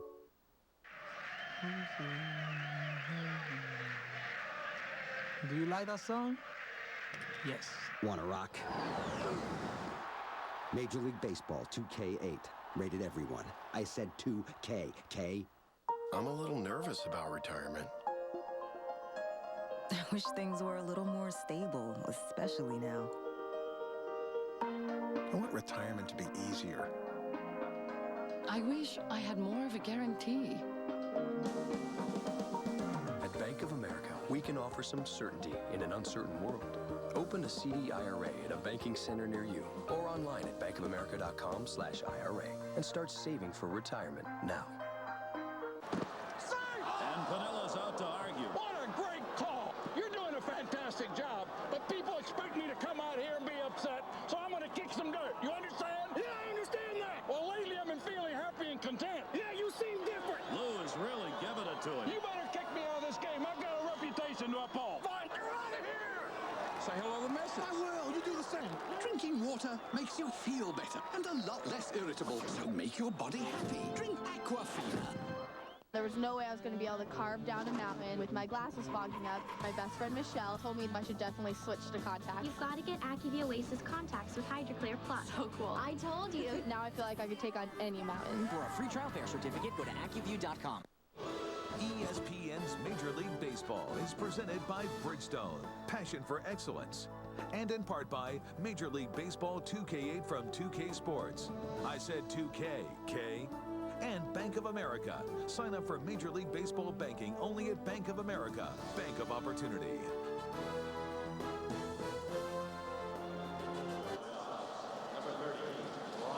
A beautiful nighttime view of Tokyo. It is 9:45 in the evening here in this vast and beautiful city.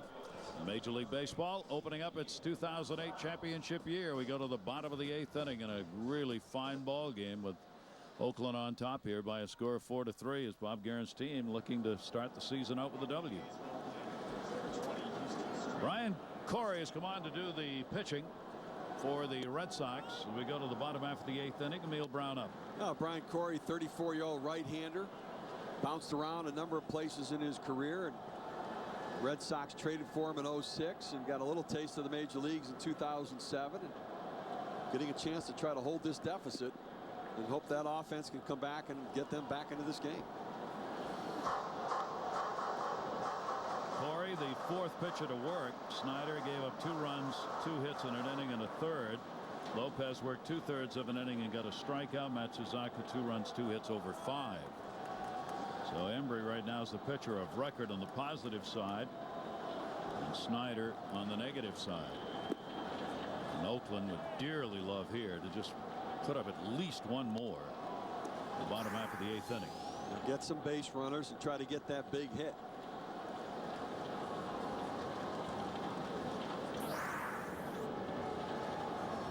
Neil Brown getting his start, 0 for 2 and a walk.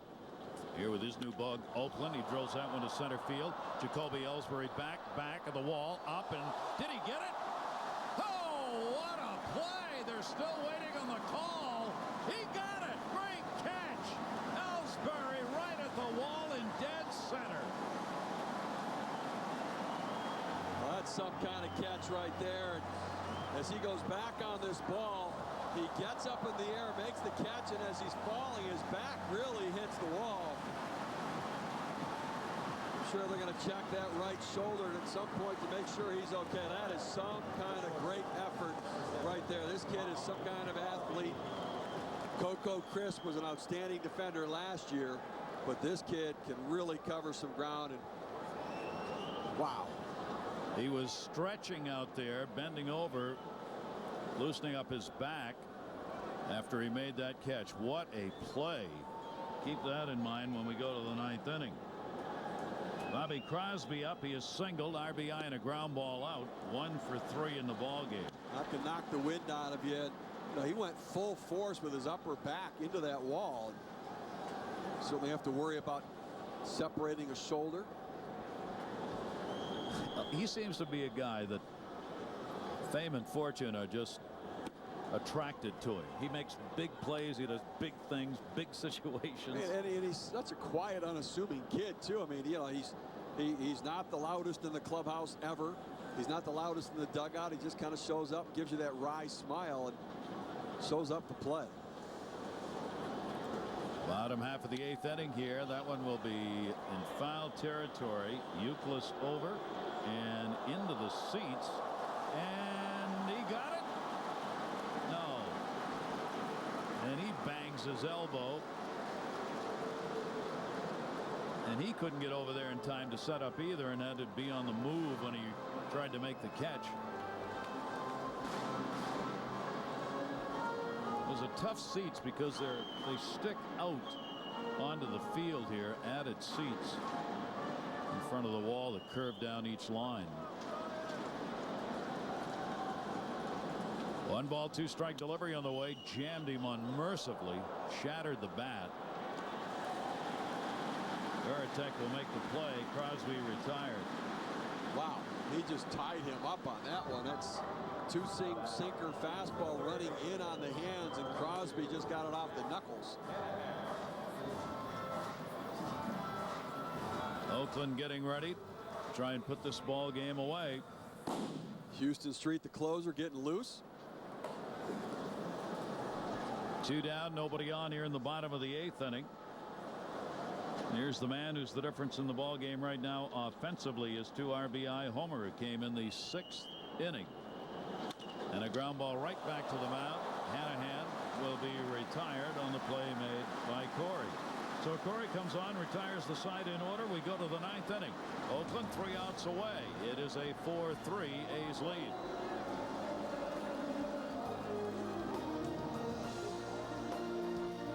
The XM 8300 at Homestead, Miami, Saturday night at 8 on ESPN2.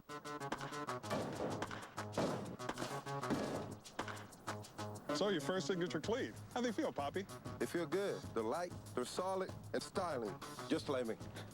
By the way, Coach, should I line this one or bomb it? Your move, Poppy. But why do we always have to take BP here? Because this is the only place I know with the green monster in right field. Watch this.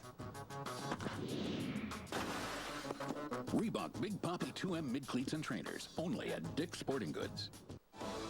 2 words awaken the spirit of summer. And he caught it! 2 words send hope springing from every clubhouse and every bleacher. Way out of here! 2 words so familiar they need no explanation. Play ball. Opening night built by the Home Depot. Braves Nationals Sunday at 8 Eastern. Then opening day built by the Home Depot. Blue Jays Yankees, the first of 5 games Monday on ESPN and ESPN2. Why are energy drinks bad? 12 spoons of sugar? That's bad. 200 calories? Bad. Guarana? Tisk, tisk. Good for a short jittery burst, then a debilitating crash. So don't drink energy drinks. Drink 5-Hour Energy. It's not a drink, more like a sip. But with that sip, you'll feel alert and focused for hours, without the crash or jitters. It has 0 sugar, only 4 calories, and no guarana. 5-Hour Energy. Hours of energy now, no crash later. This copyrighted telecast is presented by authority of the Office of the Commissioner of Baseball and may not be reproduced or retransmitted in any form, and the accounts and descriptions of this game may not be disseminated without express written consent. Tough one, huh?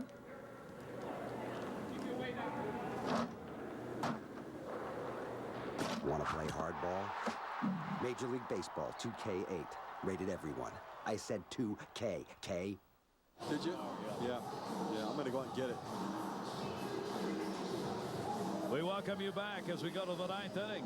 The opening game of the 08 season. The A's have the 4-3 lead in a comebacker and 3 outs away from putting away their first victory of the season against the defending world champions. Take a look at our stat track presented by the video game MLB 08, the show. Hey, take a look at the pitching today. The pitching matchup, the innings pitched. Daisuke Matsuzaka, solid battling through 5. And you see the pitches there. Both guys not very efficient. Matsuzaka not efficient early. Blanton not efficient late. Blanton gave up the 3 earned runs. Daisuke went out with the lead, had a chance to win it. And all those pitches, a lot of walks and strikeouts for Matsuzaka today. It's pretty good. We got a chance to finish a ball game before it's time to go to work. Here's the closer, Houston Street, 24 years old. Well, missed a couple months of the season last year with an irritated ulnar nerve in his elbow. Worked his way back in, did not need surgery, and had a couple of great years as the closer of this team. And we're talking about maybe locking him up for the long term. Lowell leading it off for Boston. The center field. Sweeney. Lowell retired. He's had a 1 for 4 in this opener. A single. One down in the 9th inning. Head to the ballpark during opening week to help Major League Baseball celebrate the 100th anniversary of Take Me Out to the Ball Game. For information on how to be part of your club celebration and how to enter the Baby Ruth Take Me Out to the Ball Game video contest, all you got to do is log on to MLB.com. Barry Thorne, Steve Phillips, really appreciate those of you who got up a little early to watch some baseball. We certainly hope you've enjoyed it. We'll be right back here tomorrow, 6 o'clock Eastern, for Game 2 of this series. So there's something special about opening day, though. I mean, clearly being here in Japan makes it even more special, but it just, when it means something, when it's real and it counts, it's just, it feels so much different. Brandon Moss, an RBI base hit. J.D. Drew was scheduled to start this game. He was in the lineup, and at the very last minute, Moss was put in his place because of a back that acted up on J.D. Drew. We do not know how serious that is. He has not been out on the bench during this game. It came during the pregame warmups. Swung on a miss, so that'll be a big story. The press will be following in the Red Sox after this game. They actually announced the reserves, and Brandon Moss was announced with the reserves, and then they announced the lineup, and they announced Moss again. So right at the last minute, they made the switch. And well, that's some kind of pitch right there, just dropping off the table, running away from the left-handed hitter. Makes Street so effective against lefties. Moss, the RBI base hit, came in the 6th inning. 1-0, 4-3 lead, a 1-run difference here. Houston Street, at the age of 24, he now has 76 saves in 3 years. It is the 5th most in Major League history by the age of 24. And as Steve said last season, did not get all of the saves he might have because he was injured for a lot of it. That one in the air to right field. That is way back at the wall, and sayonara! Goodbye, home run, tie game, 9th inning. A blown save.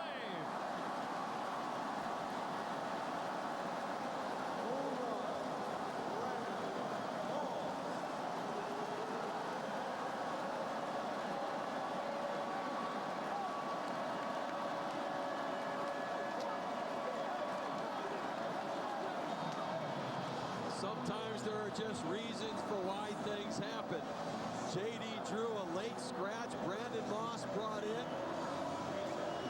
He comes up with a big base hit in the 6th inning, and now a home run to tie it up.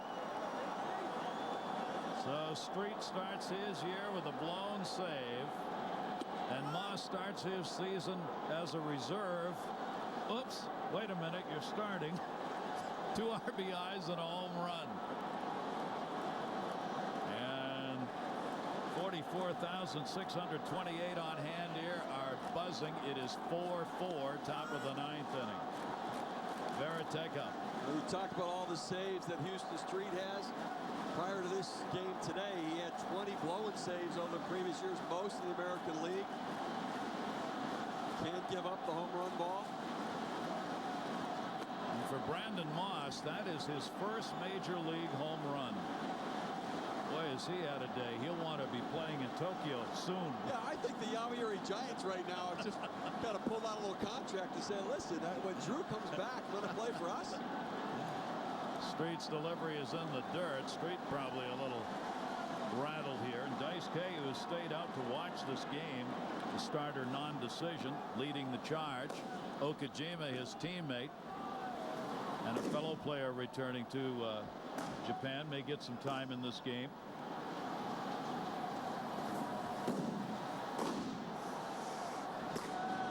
Two ball, 2 strike count. Cut it one that was out of the strike zone. Tough opener for Varitek, as he has struck out 3 times and hit into a double play. Well, Again, another mistake. You see Kurt Suzuki setting up away for the off-speed pitch. Street throws it inside. You want to throw it away so the left-handed hitter opens up and can't reach it. You throw it inside. Even if they give a little bit, they still have a chance to get the bat to it. And Daisuke says, I knew I liked that guy. Here's Ellsbury. Takes it outside for a ball. He has struck out, singled, and grounded out in the ball game. Sometimes you just can't stop smiling. First big league home run. You can smile all you want. You better believe it. That one is tagged, but curving. Foul ball. Well, he got around that one a little bit. Instead of staying behind the ball, he swung around it. Got his arms extended too far away from his body on the inside pitch. This is why the Red Sox are the defending world champions. These kind of ball games.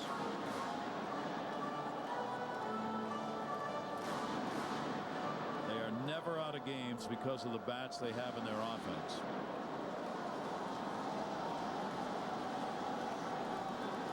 Two down here, 1 ball, 1 strike count.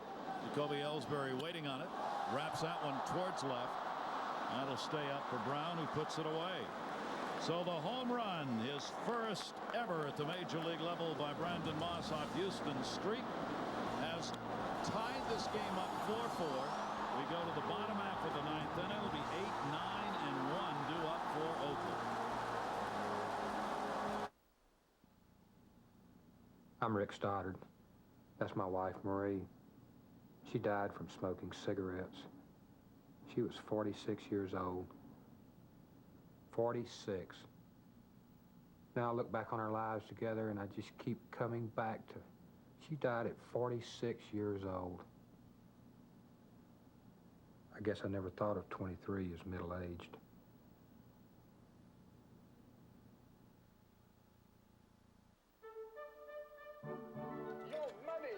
I am surcharged. Peekaboo. No matter how hard you try, Surcharge still pops up all over your Verizon phone bill.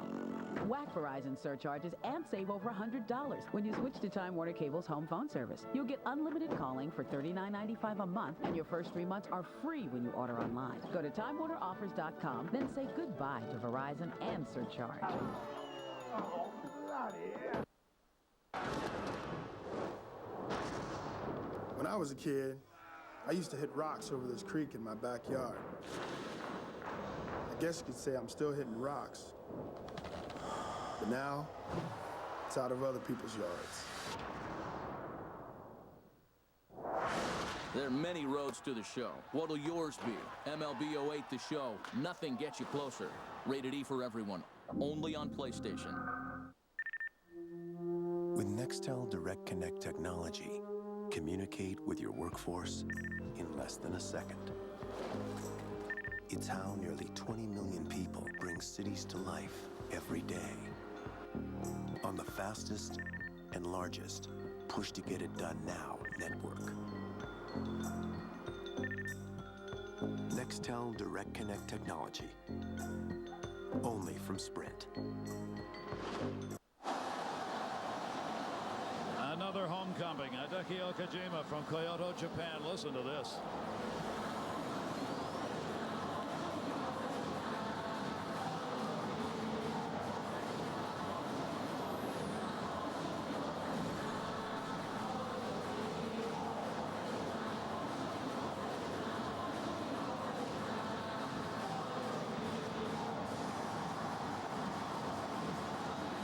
How about that, huh? I'll tell you what. You know, I asked Jonathan Papelbon yesterday, who's the bigger rock star, Matsuzaka or Okajima? He said, I think it's Okajima. I mean, he played for the Yomiuri Giants. They love him here. And this was really the flavor of the Japanese fans coming out. When he came out of that dugout, they went crazy. Now he's got to obviously just settle himself down, stay under control here. Tie ball game, bottom half of the 9th inning. And Okajima will be facing Suzuki. How about that? He has single, lined out, and struck out. Now, Kurt Suzuki is from Hawaii. That's where he was born, but his grandparents are from Japan. And And his mom and dad actually flew in from Hawaii, and there go the flash bulbs again. The fans applauding all the flash bulbs that went off on that delivery. Well, they announced before the game, don't take pictures while the hitters are at the plate. Come on. I mean, you got to get a shot of this. Well, you got to make the announcement. And those people who forgot to take a picture on the first pitch, wait, they'll be taking them right here now. Absolutely. Suzuki. There they go again. Strike two. You know, it's a pretty good tactic. I think you might as well just keep trying to distract the hitters. It seems to be working. 12 years he pitched here in Japan, was a 34-32 mark with 41 saves. And of course last year with Boston, magnificent. 2.22 ERA, a 3.2 record. 66 games and 5 saves. Fouled straight back.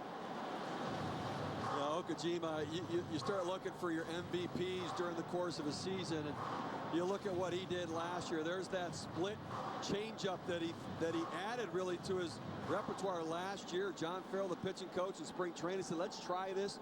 And boy, did he get a feel for it. It was such an effective pitch. And you look at all the MVPs during the course of the year, you can point fingers at him. He was a very valuable player to their success last season. Yep, when they needed, they got from him. That pitch will miss down low. Oakland obviously trying to get their leadoff man on. They need one here in the bottom of the 9th inning to try and win this game. Javier Lopez worked 2/3 of an inning, got a strikeout. The bullpen able to hang on. Ryan Corey worked an inning, gave up nothing. Now Okajima on after Street blew the save in the top half of the inning. Swung on and missed.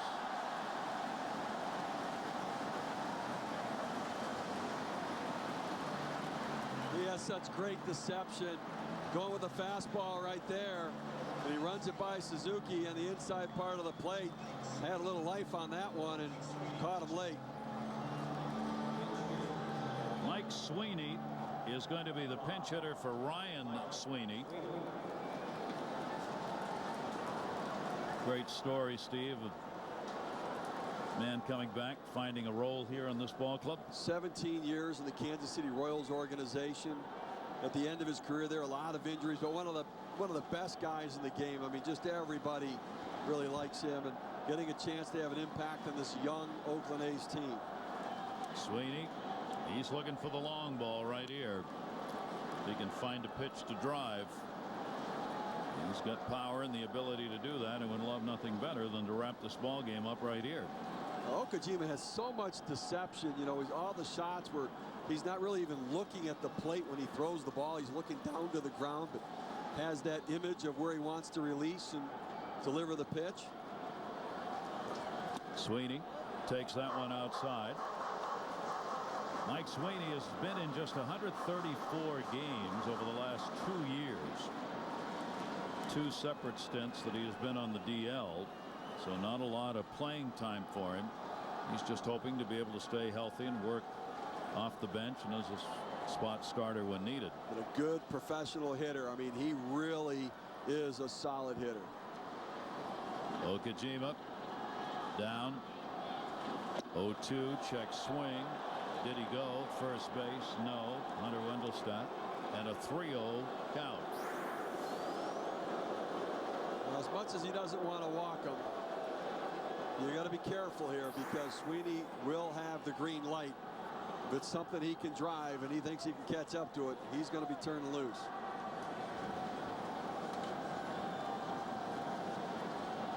Heck of a start to the season right here. Tie game, bottom of the 9th inning. Okajima to Sweeney, and he walked him. And he walked him on 4 straight pitches. So the potential winning run is on with 1 away here in the bottom of the 9th for Oakland.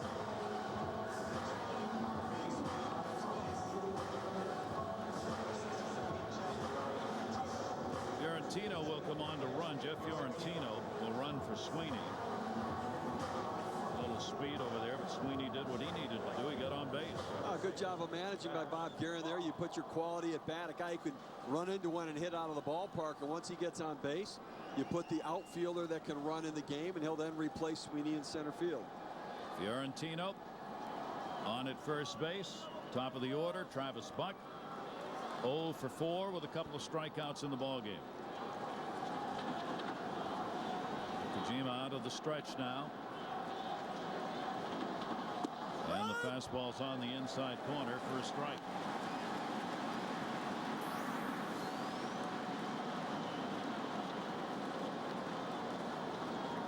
Virtually none of these hitters have seen Okajima. There are only 5 Red Sox players who faced him last year in the games they played, splitting the season series 4-4.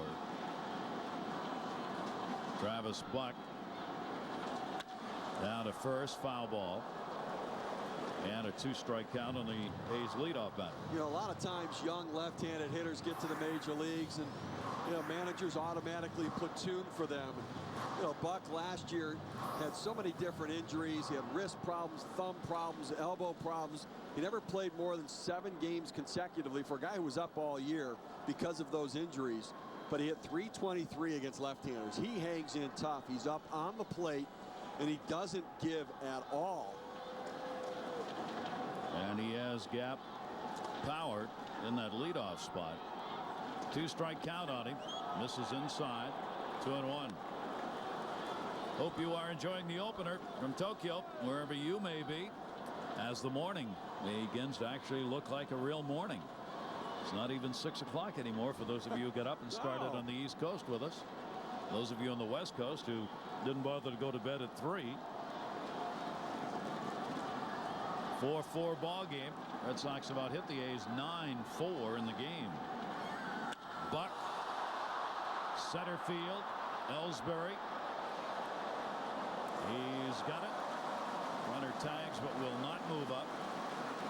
And there are 2 down. Buck gave it a ride. He did. He got away with one right there, fortunately, to the deepest part of the ballpark, because he pulls that ball a little bit to the gap, and he's got a chance to hit that ball out of the ballpark. Pretty good at bat. Is it me, or it seems to me some of these balls are not carrying? Yeah, I agree with you. You're right. They've kind of died, and it's almost like a top wind's kind of knocking them down a little bit. We've seen about 4 balls that seemingly have been hit really hard, including this one, and off the bat look and sound like they got a chance. Ellis did get one. That came back in the first inning. He has walked, grounded out, and flied out since. Runner at first, 2 down now, bottom of the 9th inning, and it's outside for a ball. And he hit one of those ones deep earlier to center field that looked like it was going out. Ellis did. So I thought he had a second one in this game, and he can run into it a little bit. He can rotate those hips and deliver that bat to the zone. And 19 home runs last year for the second baseman.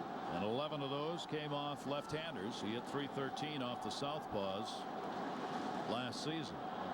50-plus points higher than off right-handers.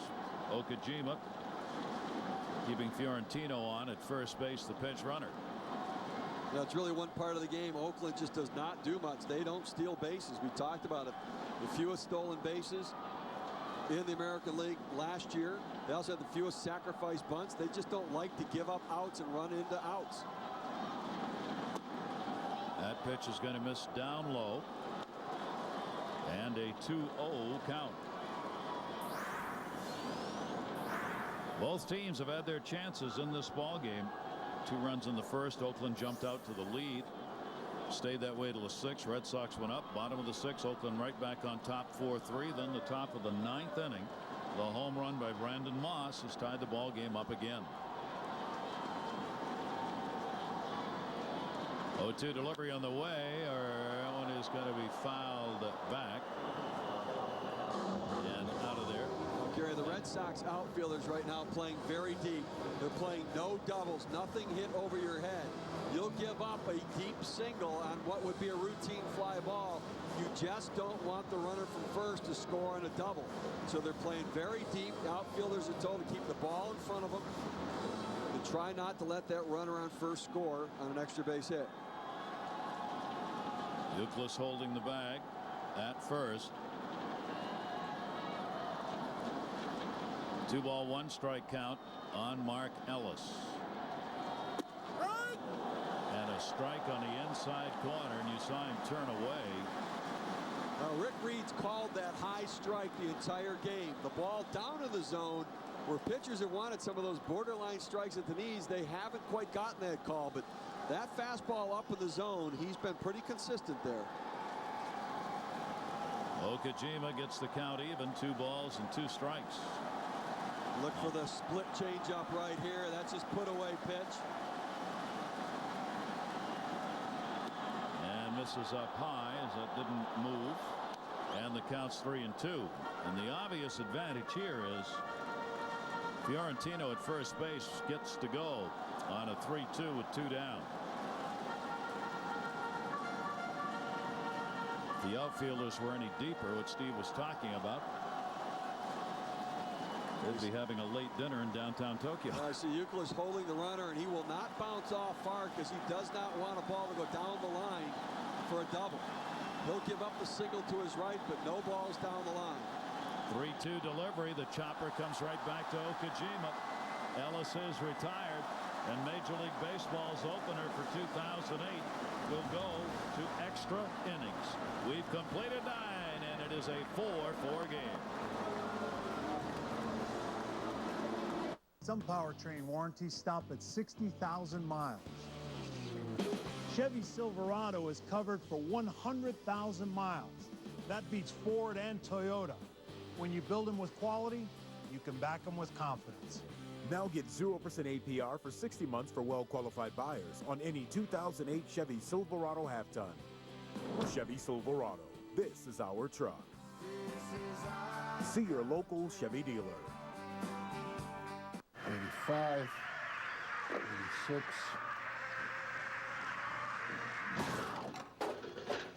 Want a hit? Major League Baseball 2K8. Rated everyone. I said 2K. K. In the morning, it's all about get in, get out, and get going. Men's Rogaine foam won't change that plan. It's the first and only foam that regrows hair. It goes on easily, dries quickly. Men's Rogaine foam. Use it or lose it. For as long as there was memory, the world was seen as man against the elements. The carbon, hydrogen, and oxygen are the very same elements from which we are made. They are the bond between us all. And when our view of the world includes the human element, chemistry is suddenly found on the same page with humanity. And climate change relinquishes to change more fundamental. With all the credit card offers out there, how do you find the right card for you? It's easy at creditcards.com. You control the process online with no hype, selling, or pressure. It's secure, easy, and free. Find the right card for you at creditcards.com today. First game of the new season going to extra innings because Brandon Moss didn't even know he was going to play. Late scratch for J.D. Drew. Moss a big 2-run single in the 6th inning and a big home run to tie it up. Some kind of day. It's one of those ones where you're better off not knowing you're going to play. If he had been known for a week he was going to play, he'd be all juiced up and trying too hard. Just throw him in there and look what he does. Steady at a 2-minute advance warning. 4-9-0, 4-4-0, your line through 9 innings. Houston Street is staying on the mound for Oakland. Swung on and missed. Lugo, the number 9 hitter for Boston. He is 1 for 3 with a single. Street giving up the dinger and then getting the other 2, but it was too late to get the save. And just as Terry Francona left Daisuke in because he wanted to give him a chance to be a winner, and that chance did happen. It's gone now.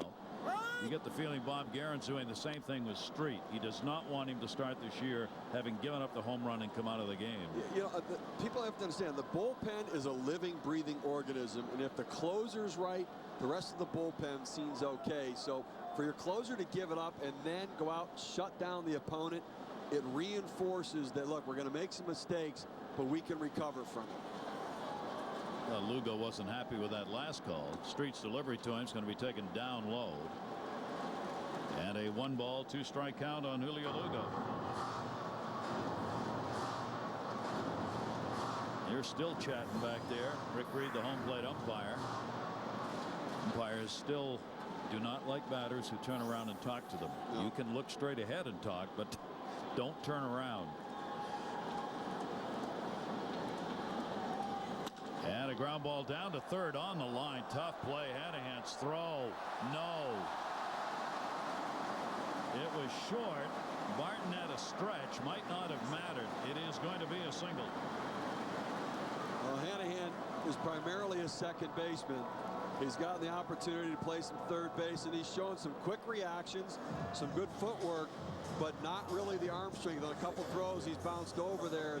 You know, that's the kind of play where they miss Eric Chavez. He's one of the best defenders in the game. When he's healthy, he makes that play. He backhands it, makes a strong throw across. Now the pressure's on a little bit as you flip over to the top of the order.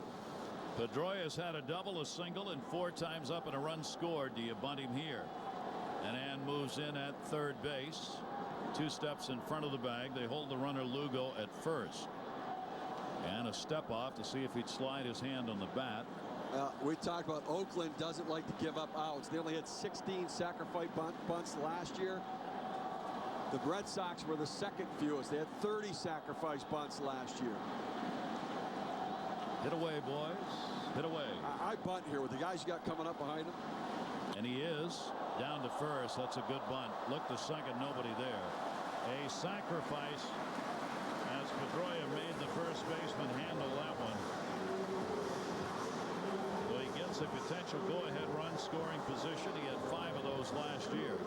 You know, at different times with different guys up, you may not do it, but when you have Youkilis, who's a patient hitter, a contact hitter, and then Ortiz and Manny Ramirez, I've got to get that runner in scoring position and take my shot. With these guys coming up, they can pick up the run. Now Kevin Youkilis, number 2 hitter, is singled, walked, 1 for 3 in the ball game, and a run scored. David Ortiz waiting on deck. Houston Street, the closer, has a blown save. Now trying to give Oakland a chance and get himself a win. That's a strike on the outside corner. You know, there are times where you'd say, well, let's put this guy on and try to get a double play. Well, you know, you've got David Ortiz coming up, and obviously action now out in the bullpen for the Oakland A's, or underneath the stadium in the bullpen for the Oakland A's.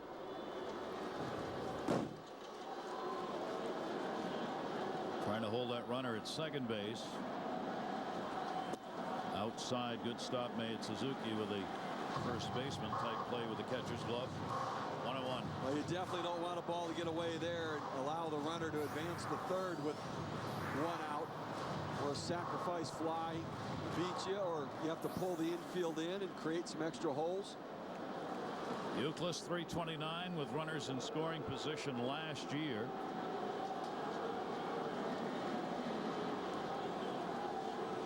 There's Manny Ramirez waiting on deck. Terry Francona hoping his ball club can get one in extra innings. They were 2-5 in extra inning games. Guerin's team 11-5 in extra inning ball games last year. Runner off second, 1-1 delivery. Swung on and popped up, no play. That's a lot. You think about 16 extra inning games, almost 10% of your games during the season. That's a lot. They had 11 wins, was the most wins in the American League in extra innings. So when you're not scoring a lot of runs, you can play a lot of close games, and they had good pitching, so they certainly were in the games. You know, we talk about the value of the bullpen. We see the closers in Houston Street. We know Jonathan Papelbon. It's those guys that hold the deficit. What Javier Lopez and Brian Corey did, keeping the Red Sox within 1 run to just give that offense a chance to turn it around. The game is decided by middle relief more often than not now in baseball. 2-1 delivery, and he chased one upstairs. Youkilis a strikeout victim. Street gets his second K, 2 down. Now here you go. Classic matchup.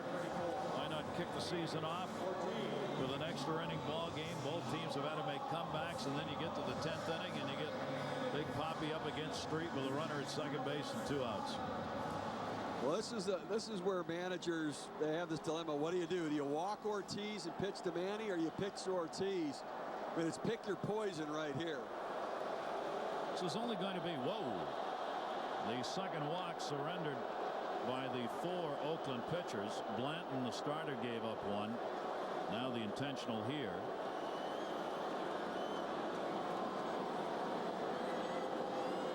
Tell you what, you think about spring training for a relief pitcher, maybe getting 6 innings, 7 innings, 8 innings. Do you think he practiced an intentional walk at all during spring training? No, probably not. And it's something that the pitching coach and the manager should do with every single pitcher during spring training, whether it's in a B game or a situational game or an inter-squad game. Practice an intentional walk, because it's not easy to do, to hit the catcher when he's moving, taking something off the pitch. And you see Street right there. I mean, that's a game difference maker if you can't do it. He threw one wide third base side. He throws that one down in the dirt first base side. So the intentional pass will put runners on at first and second base. The middle of that order that has been so devastating has got a chance to do it again here in this game, as Manny Ramirez will now be coming to the plate with runners on at first and second base. Now, I know that David Ortiz is that clutch guy, but if I'm looking at the at-bats today, Ortiz has been very vulnerable inside. Manny has had some real good swings at the plate. And Street's stuff is better against the left-hander. He's got the fastball and the kind of a split off-speed pitch. Not the breaking ball you want against a right-handed hitter. Ramirez is 0 for 4 with a couple of strikeouts in the times he has previously faced Houston Street. 2 on, 10th inning, 4-4 game, 2 down. Ramirez, the 2 RBI double, came in the 6th inning of this ball game.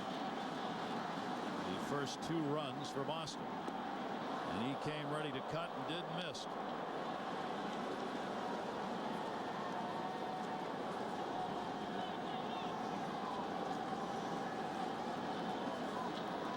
Tell you, for the opener, some pretty darn good intensity in this ball game. I really think Oakland, I'm never going to say it, they got tired of watching Boston get all the attention on this trip, and they did. There goes the runner to third. He wasn't watching. It's fouled back. Lugo took off. Now, there are some hitters who will tell you, don't you ever do that when I'm at the plate trying to get a hit, because it draws the attention of the batter's eye when that runner takes off. It does. It can be distracting, and you're not creating a hole in the infield. The Oakland infielders did not even move. So, you know, it's not the greatest baseball. You're already in scoring position. The only thing getting to third does, if in fact Street wants to bounce one in the dirt to try to get the Manny out, it could get away from Suzuki, but otherwise, why mess up? Man, let Manny take his tacks in there right now. I think they're playing pretty deep in the outfield, too. You've got to come in. You've got to throw out Lugo, who can run on a base hit. Emil Brown deep in left field, and Buck, who has a good arm, but coming off of surgery, deep in right field. I'd be a little shallower if I were the 2 of them. Lugo may not go this time. 2 strikes. Ramirez takes it outside. I've actually seen that kind of a play end up after the game in a shouting match between the hitter and the runner, where the hitter just went after his own teammate and saying, what are you doing? What were you thinking? Guys taking off trying to steal a base in a situation like that. Yeah, you're right.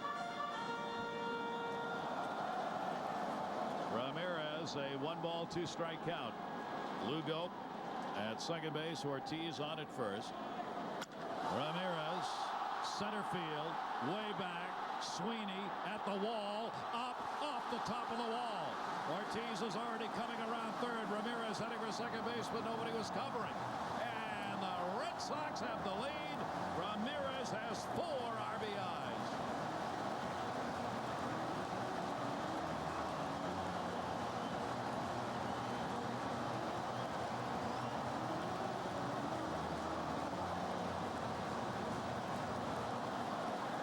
Street left one out over the plate and up in the zone. And Manny pulled off a couple of pitches away from him early, but stayed right on that one. He thought he got it all, too. He didn't run out of the batter's box. He's lucky he got into second base. Not a good day for Houston Street. A blown save, and now he could be the loser. And he's going to come out of the ball game. That is a tough start for their closer. And a a great start for Manny Ramirez. The Red Sox lead at 6-4.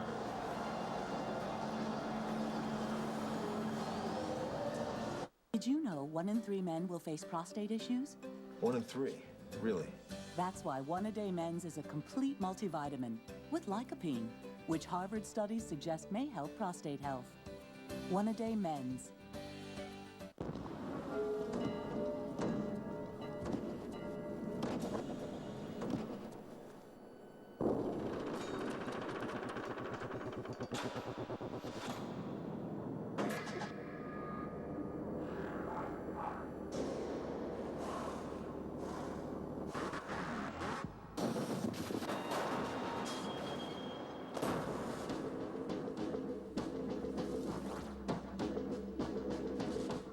Hey, if we get their pizza Monday before 5, it's $5. Dude, Pizza Hut's new Pizza Mia, so it's just $5 every day. Pizza Hut's new Pizza Mia. Just $5 each every day for 3 or more one-topping Pizza Mia pizzas. $5 never tasted so good. Pizza Hut. That's Rusty Wallace, amazing driver. He's also my third cousin once removed. That's his brother, Mike Wallace, driver of the Geico Chevrolet. I could see why Geico sponsors Mike. And when he does well, people will think about saving money on car insurance. Whereas if I were driving that car, all they could think about is, there goes Lauren Wallace, greatest thing that ever climbed into a race car. Poor fella, he has no idea. Geico. 15 minutes could save you 15% or more on car insurance. We are in the 10th inning of this ball game, and Manny Ramirez right now is the difference. However, he wasn't running out of the box, and the ball did not leave the yard. Out of the reach of Sweeney, and he had a hustle. Look, there's nobody covering second. Not that it would have mattered, but Ramirez lucked out on that one. He got a pitch out over the plate. He put a good swing on it, but he thought it was gone as he posed for the cover of ESPN, the magazine, on that one. But you know, they were lined up to try to make a play at third base. They did the double relay out there, assuming the double. But you're the visiting club. You've got to try to get yourself in scoring position and keep adding on runs here. So, got to hustle, Manny. He has done it, though, with a 4 RBI ball game. So Manny's season has started right where he left off. Coco Crisp is going to run for Manny.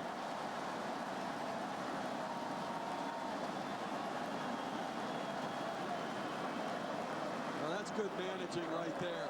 Terry Francona could have made that base running change while the pitching change was being made, but he waited and did it, and Manny got an ovation from the crowd here. They need a healthy, mentally strong Manny Ramirez this year. Lenny DiNardo is now going to issue the second intentional pass of this inning. This one will go to Mike Lowell. Okay, now, what Bob Garrett did there is typically you don't bring a pitcher into the game and have him issue the intentional walk. It's the wrong message to send. Start out by throwing it out of the zone. You tend to let the guy you're going to take out of the game intentionally walk, but Houston Street scared him. He said, you know what, I'm not sure he can do it. I don't want to risk that again. But the risk you have now is you bring in a new pitcher and you want to have him go at a hitter, and now you're having him walk somebody. So Houston Street scared Bob Garrett into making the new pitcher intentionally walk Mike Lowell. The Street threw one way wide one way and way down low the other when he did get the intentional pass to Ortiz, who, by the way, has scored. Well, the Red Sox with 2 on again. Chris Bunt at second base, Lowell on, and you face Brandon Moss.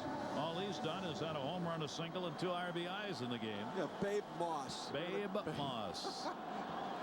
A whole new nickname. Starting in right field in place of J.D. Drew in this ball game. Red Sox up 6-4. They're out hitting the A's 11-4 in this ball game. And the breaking ball is going to miss. Moss will get a shot here at Lenny DiNardo, who was a former member of the Boston Red Sox last year. He played for both Boston, AAA Pawtucket, and then came over and played for AAA Oakland and the big club in Oakland. He was part of the 2004 World Series team, and this is all Moss did early on that split down in the zone. Went down and got it. Good piece of hitting. And that will be taken inside from the left-hander DiNardo. Brandon Moss up there with 2 down in the 10th inning, and the Red Sox out on top by a score of 6-4.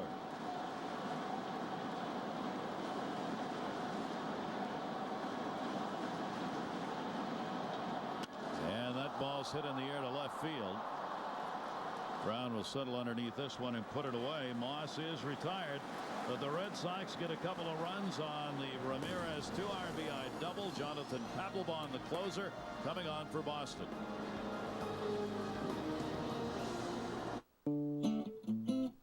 This spicy Baconator has bacon and pepper jack cheese, hot, juicy beef, and jalapenos. It has a kick, but it gets the job done. Spicy, but it's a team player. I think the spicy Baconator deserves a raise. The spicy Baconator should talk to me again in 3 months. If you talk the talk, shouldn't you walk the walk?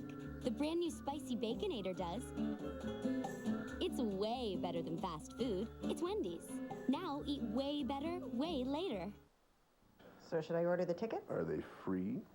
What? Since you upgraded us to a Time Warner Cable HD box for free, give me the power to see the best things really can be free. It's all that's clear to me is this gorgeous HD picture.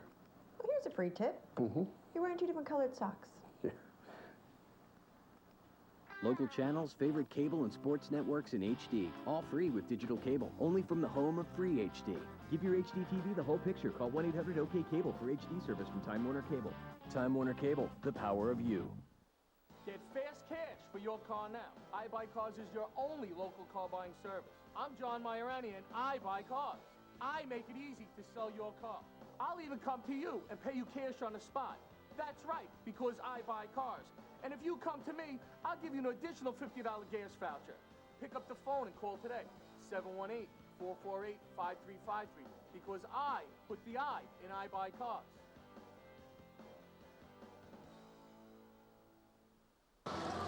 His legs looked all right. He tried to steal third. Tokyo is the site, and that is the Tokyo Dome, where we will be right back with you for game number 2. It'll be coming up tomorrow, 6 a.m. Eastern, right here on ESPN2. Put the coffee on and join us again. The game will be rebroadcast 2 p.m. Eastern on ESPN2 as well. 44,624 on hand for this one. Want to remind you there'll be some more baseball coming your way preseason style on Thursday. The Mets will be in Orlando to take on the Atlanta Braves. David Wright, Chipper Jones leading their respective teams Thursday at 1 Eastern on ESPN. So Boston for a chance at the comeback win. Houston Street did not get it done for Oakland as their closer. Now the Red Sox bring on theirs. 27-year-old Jonathan Papelbon. Some of the best stuff in the major leagues. Added a slider this year to go with that fastball and split, just to have another weapon in case he needs it. He said he has to adjust and adapt. Might as well start now. Coco Crisp is going to stay on in center. Ellsbury is going to move to left, and Cora is going to play at short.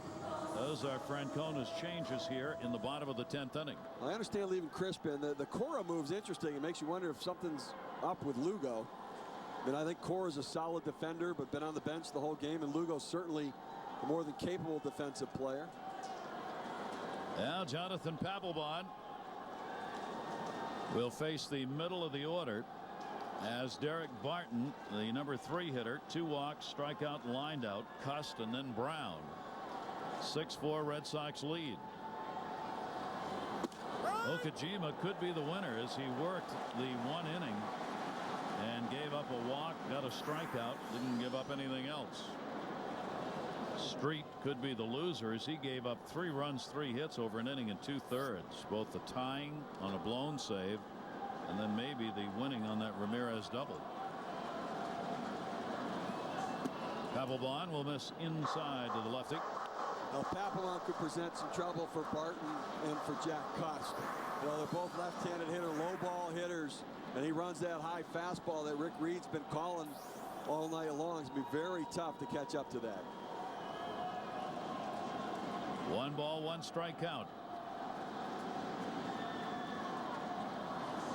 Papelbon would seem to take one that was down around the ankles, and it's 1-2. Yeah, that split's a little tough too, and I mean, it's one thing to see a split, it's another one to see that split. I mean, that thing just drops right off the table, It makes you think it's a fastball and it just bottoms out. That's where his success has come from on the mound.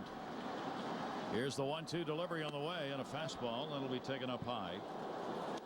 Papelbon will even the count up at 2 balls and 2 strikes. Extra runs so important in extra innings. Forces you to have to get that base runner on in order to get that potential tying run to the plate. 2-2.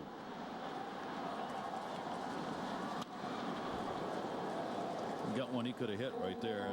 Couldn't tee it up. Now ball up in the zone there. You know, when you throw hard, you can make mistakes in the strike zone. And Jonathan Papelbon has that kind of explosive fastball that he can throw it over the plate and get away with some mistakes just because of the velocity. When you don't have that velocity, you can't make as many mistakes.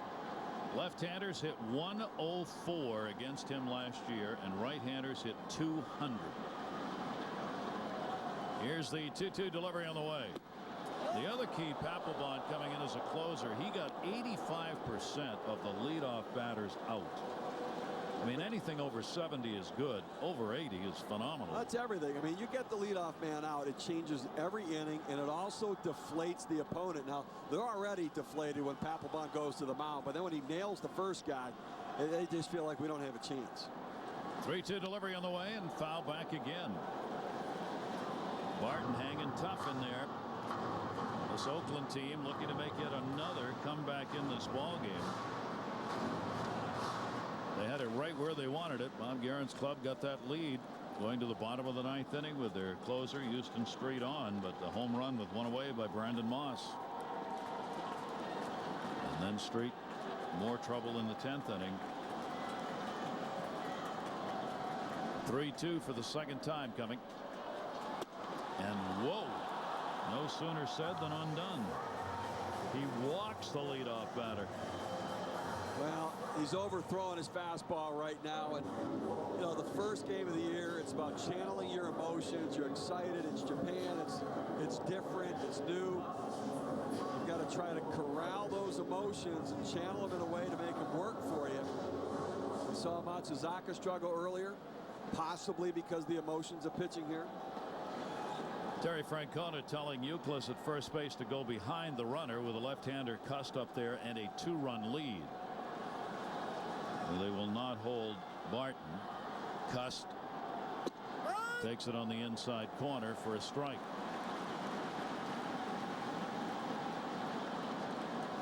Okajima, the pitcher of record, and Papelbon trying to get that win for him and get a save for himself.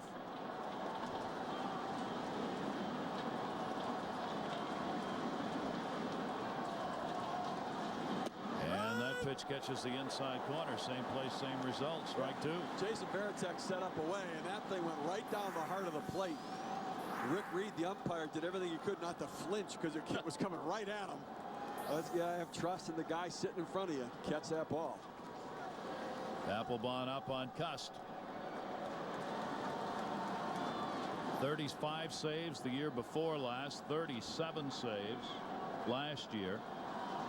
He was tied for 6th in the American League in saves and had the lowest opponent batting average, 146, of any of the qualifying relievers. Cust trying to launch one, fouls it back. It was interesting to see the decision making on that pitch. They had him 0-2. Jason Varitek signaled for the split. He got shook off. He signaled for the fastball away. Papelbon shook him off on that again. Then they went up in the zone with the fastball to try to run that one by him on the low ball hitter. I'm going to the split, putting him away. I'm not going to mess around with a fastball on him. He hits 170 against non-fastballs. Why give him a fastball? You make a mistake, you get burned. There aren't many who shake off Varitek. 2-strike delivery on the way. That is in the dirt. Varitek doesn't mind that. He'll stop those for you. And now a 1-ball 2-strike count on Cust. Papelbon, Mr. Dancer. He is something, boy. He's old school in the sense he just loves the game, loves playing, has a good time at it. serious about his role, but man, he enjoys playing Major League Baseball. 1 ball, 2 strike count.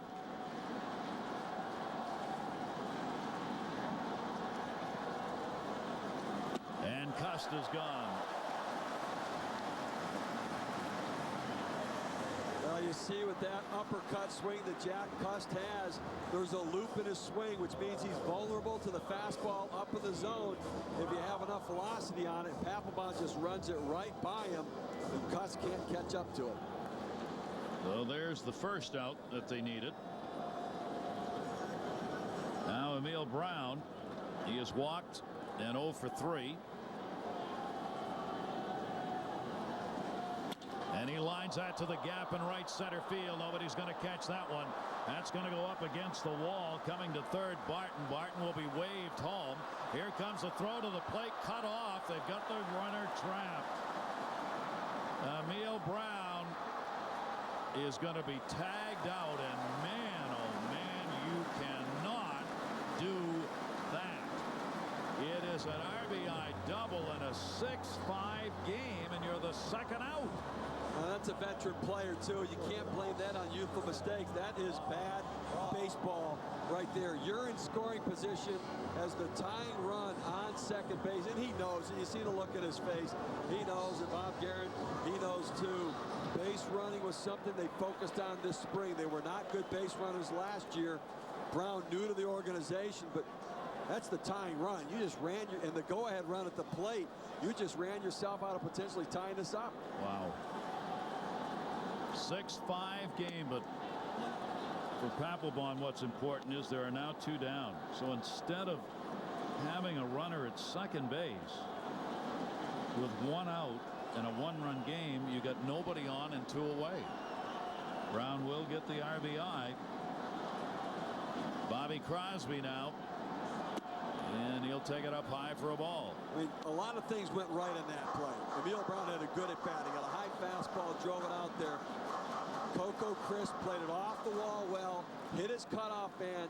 They hit Kevin Youkilis. He was where he was supposed to be to cut it off to the plate, and he cut it off, and they executed the rundown very well.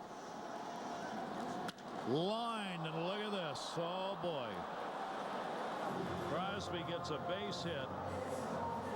Now, I never believe in saying if he'd stayed at second, probably would have scored right there, because you never know what the pitch selection would have been. Everything could have been different, but folks, still, that's a big out. I'll say it.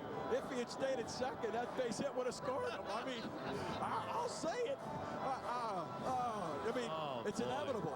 It's J.D. Drew's a late scratch. Brandon Moss is a star. Yep. Right? I mean, it's just well, this guy's been a star today too. So Jack Hanahan's had a heck of a ball game. Now Hanahan, who delivered that dinger earlier, takes a strike on the inside corner.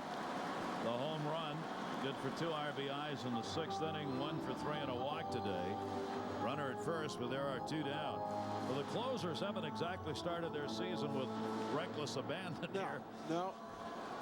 As Street's got a chance to be the loser. Papelbon's given up a run here, a walk, and a couple of hits. Only the base running miscue has saved him from a blown save.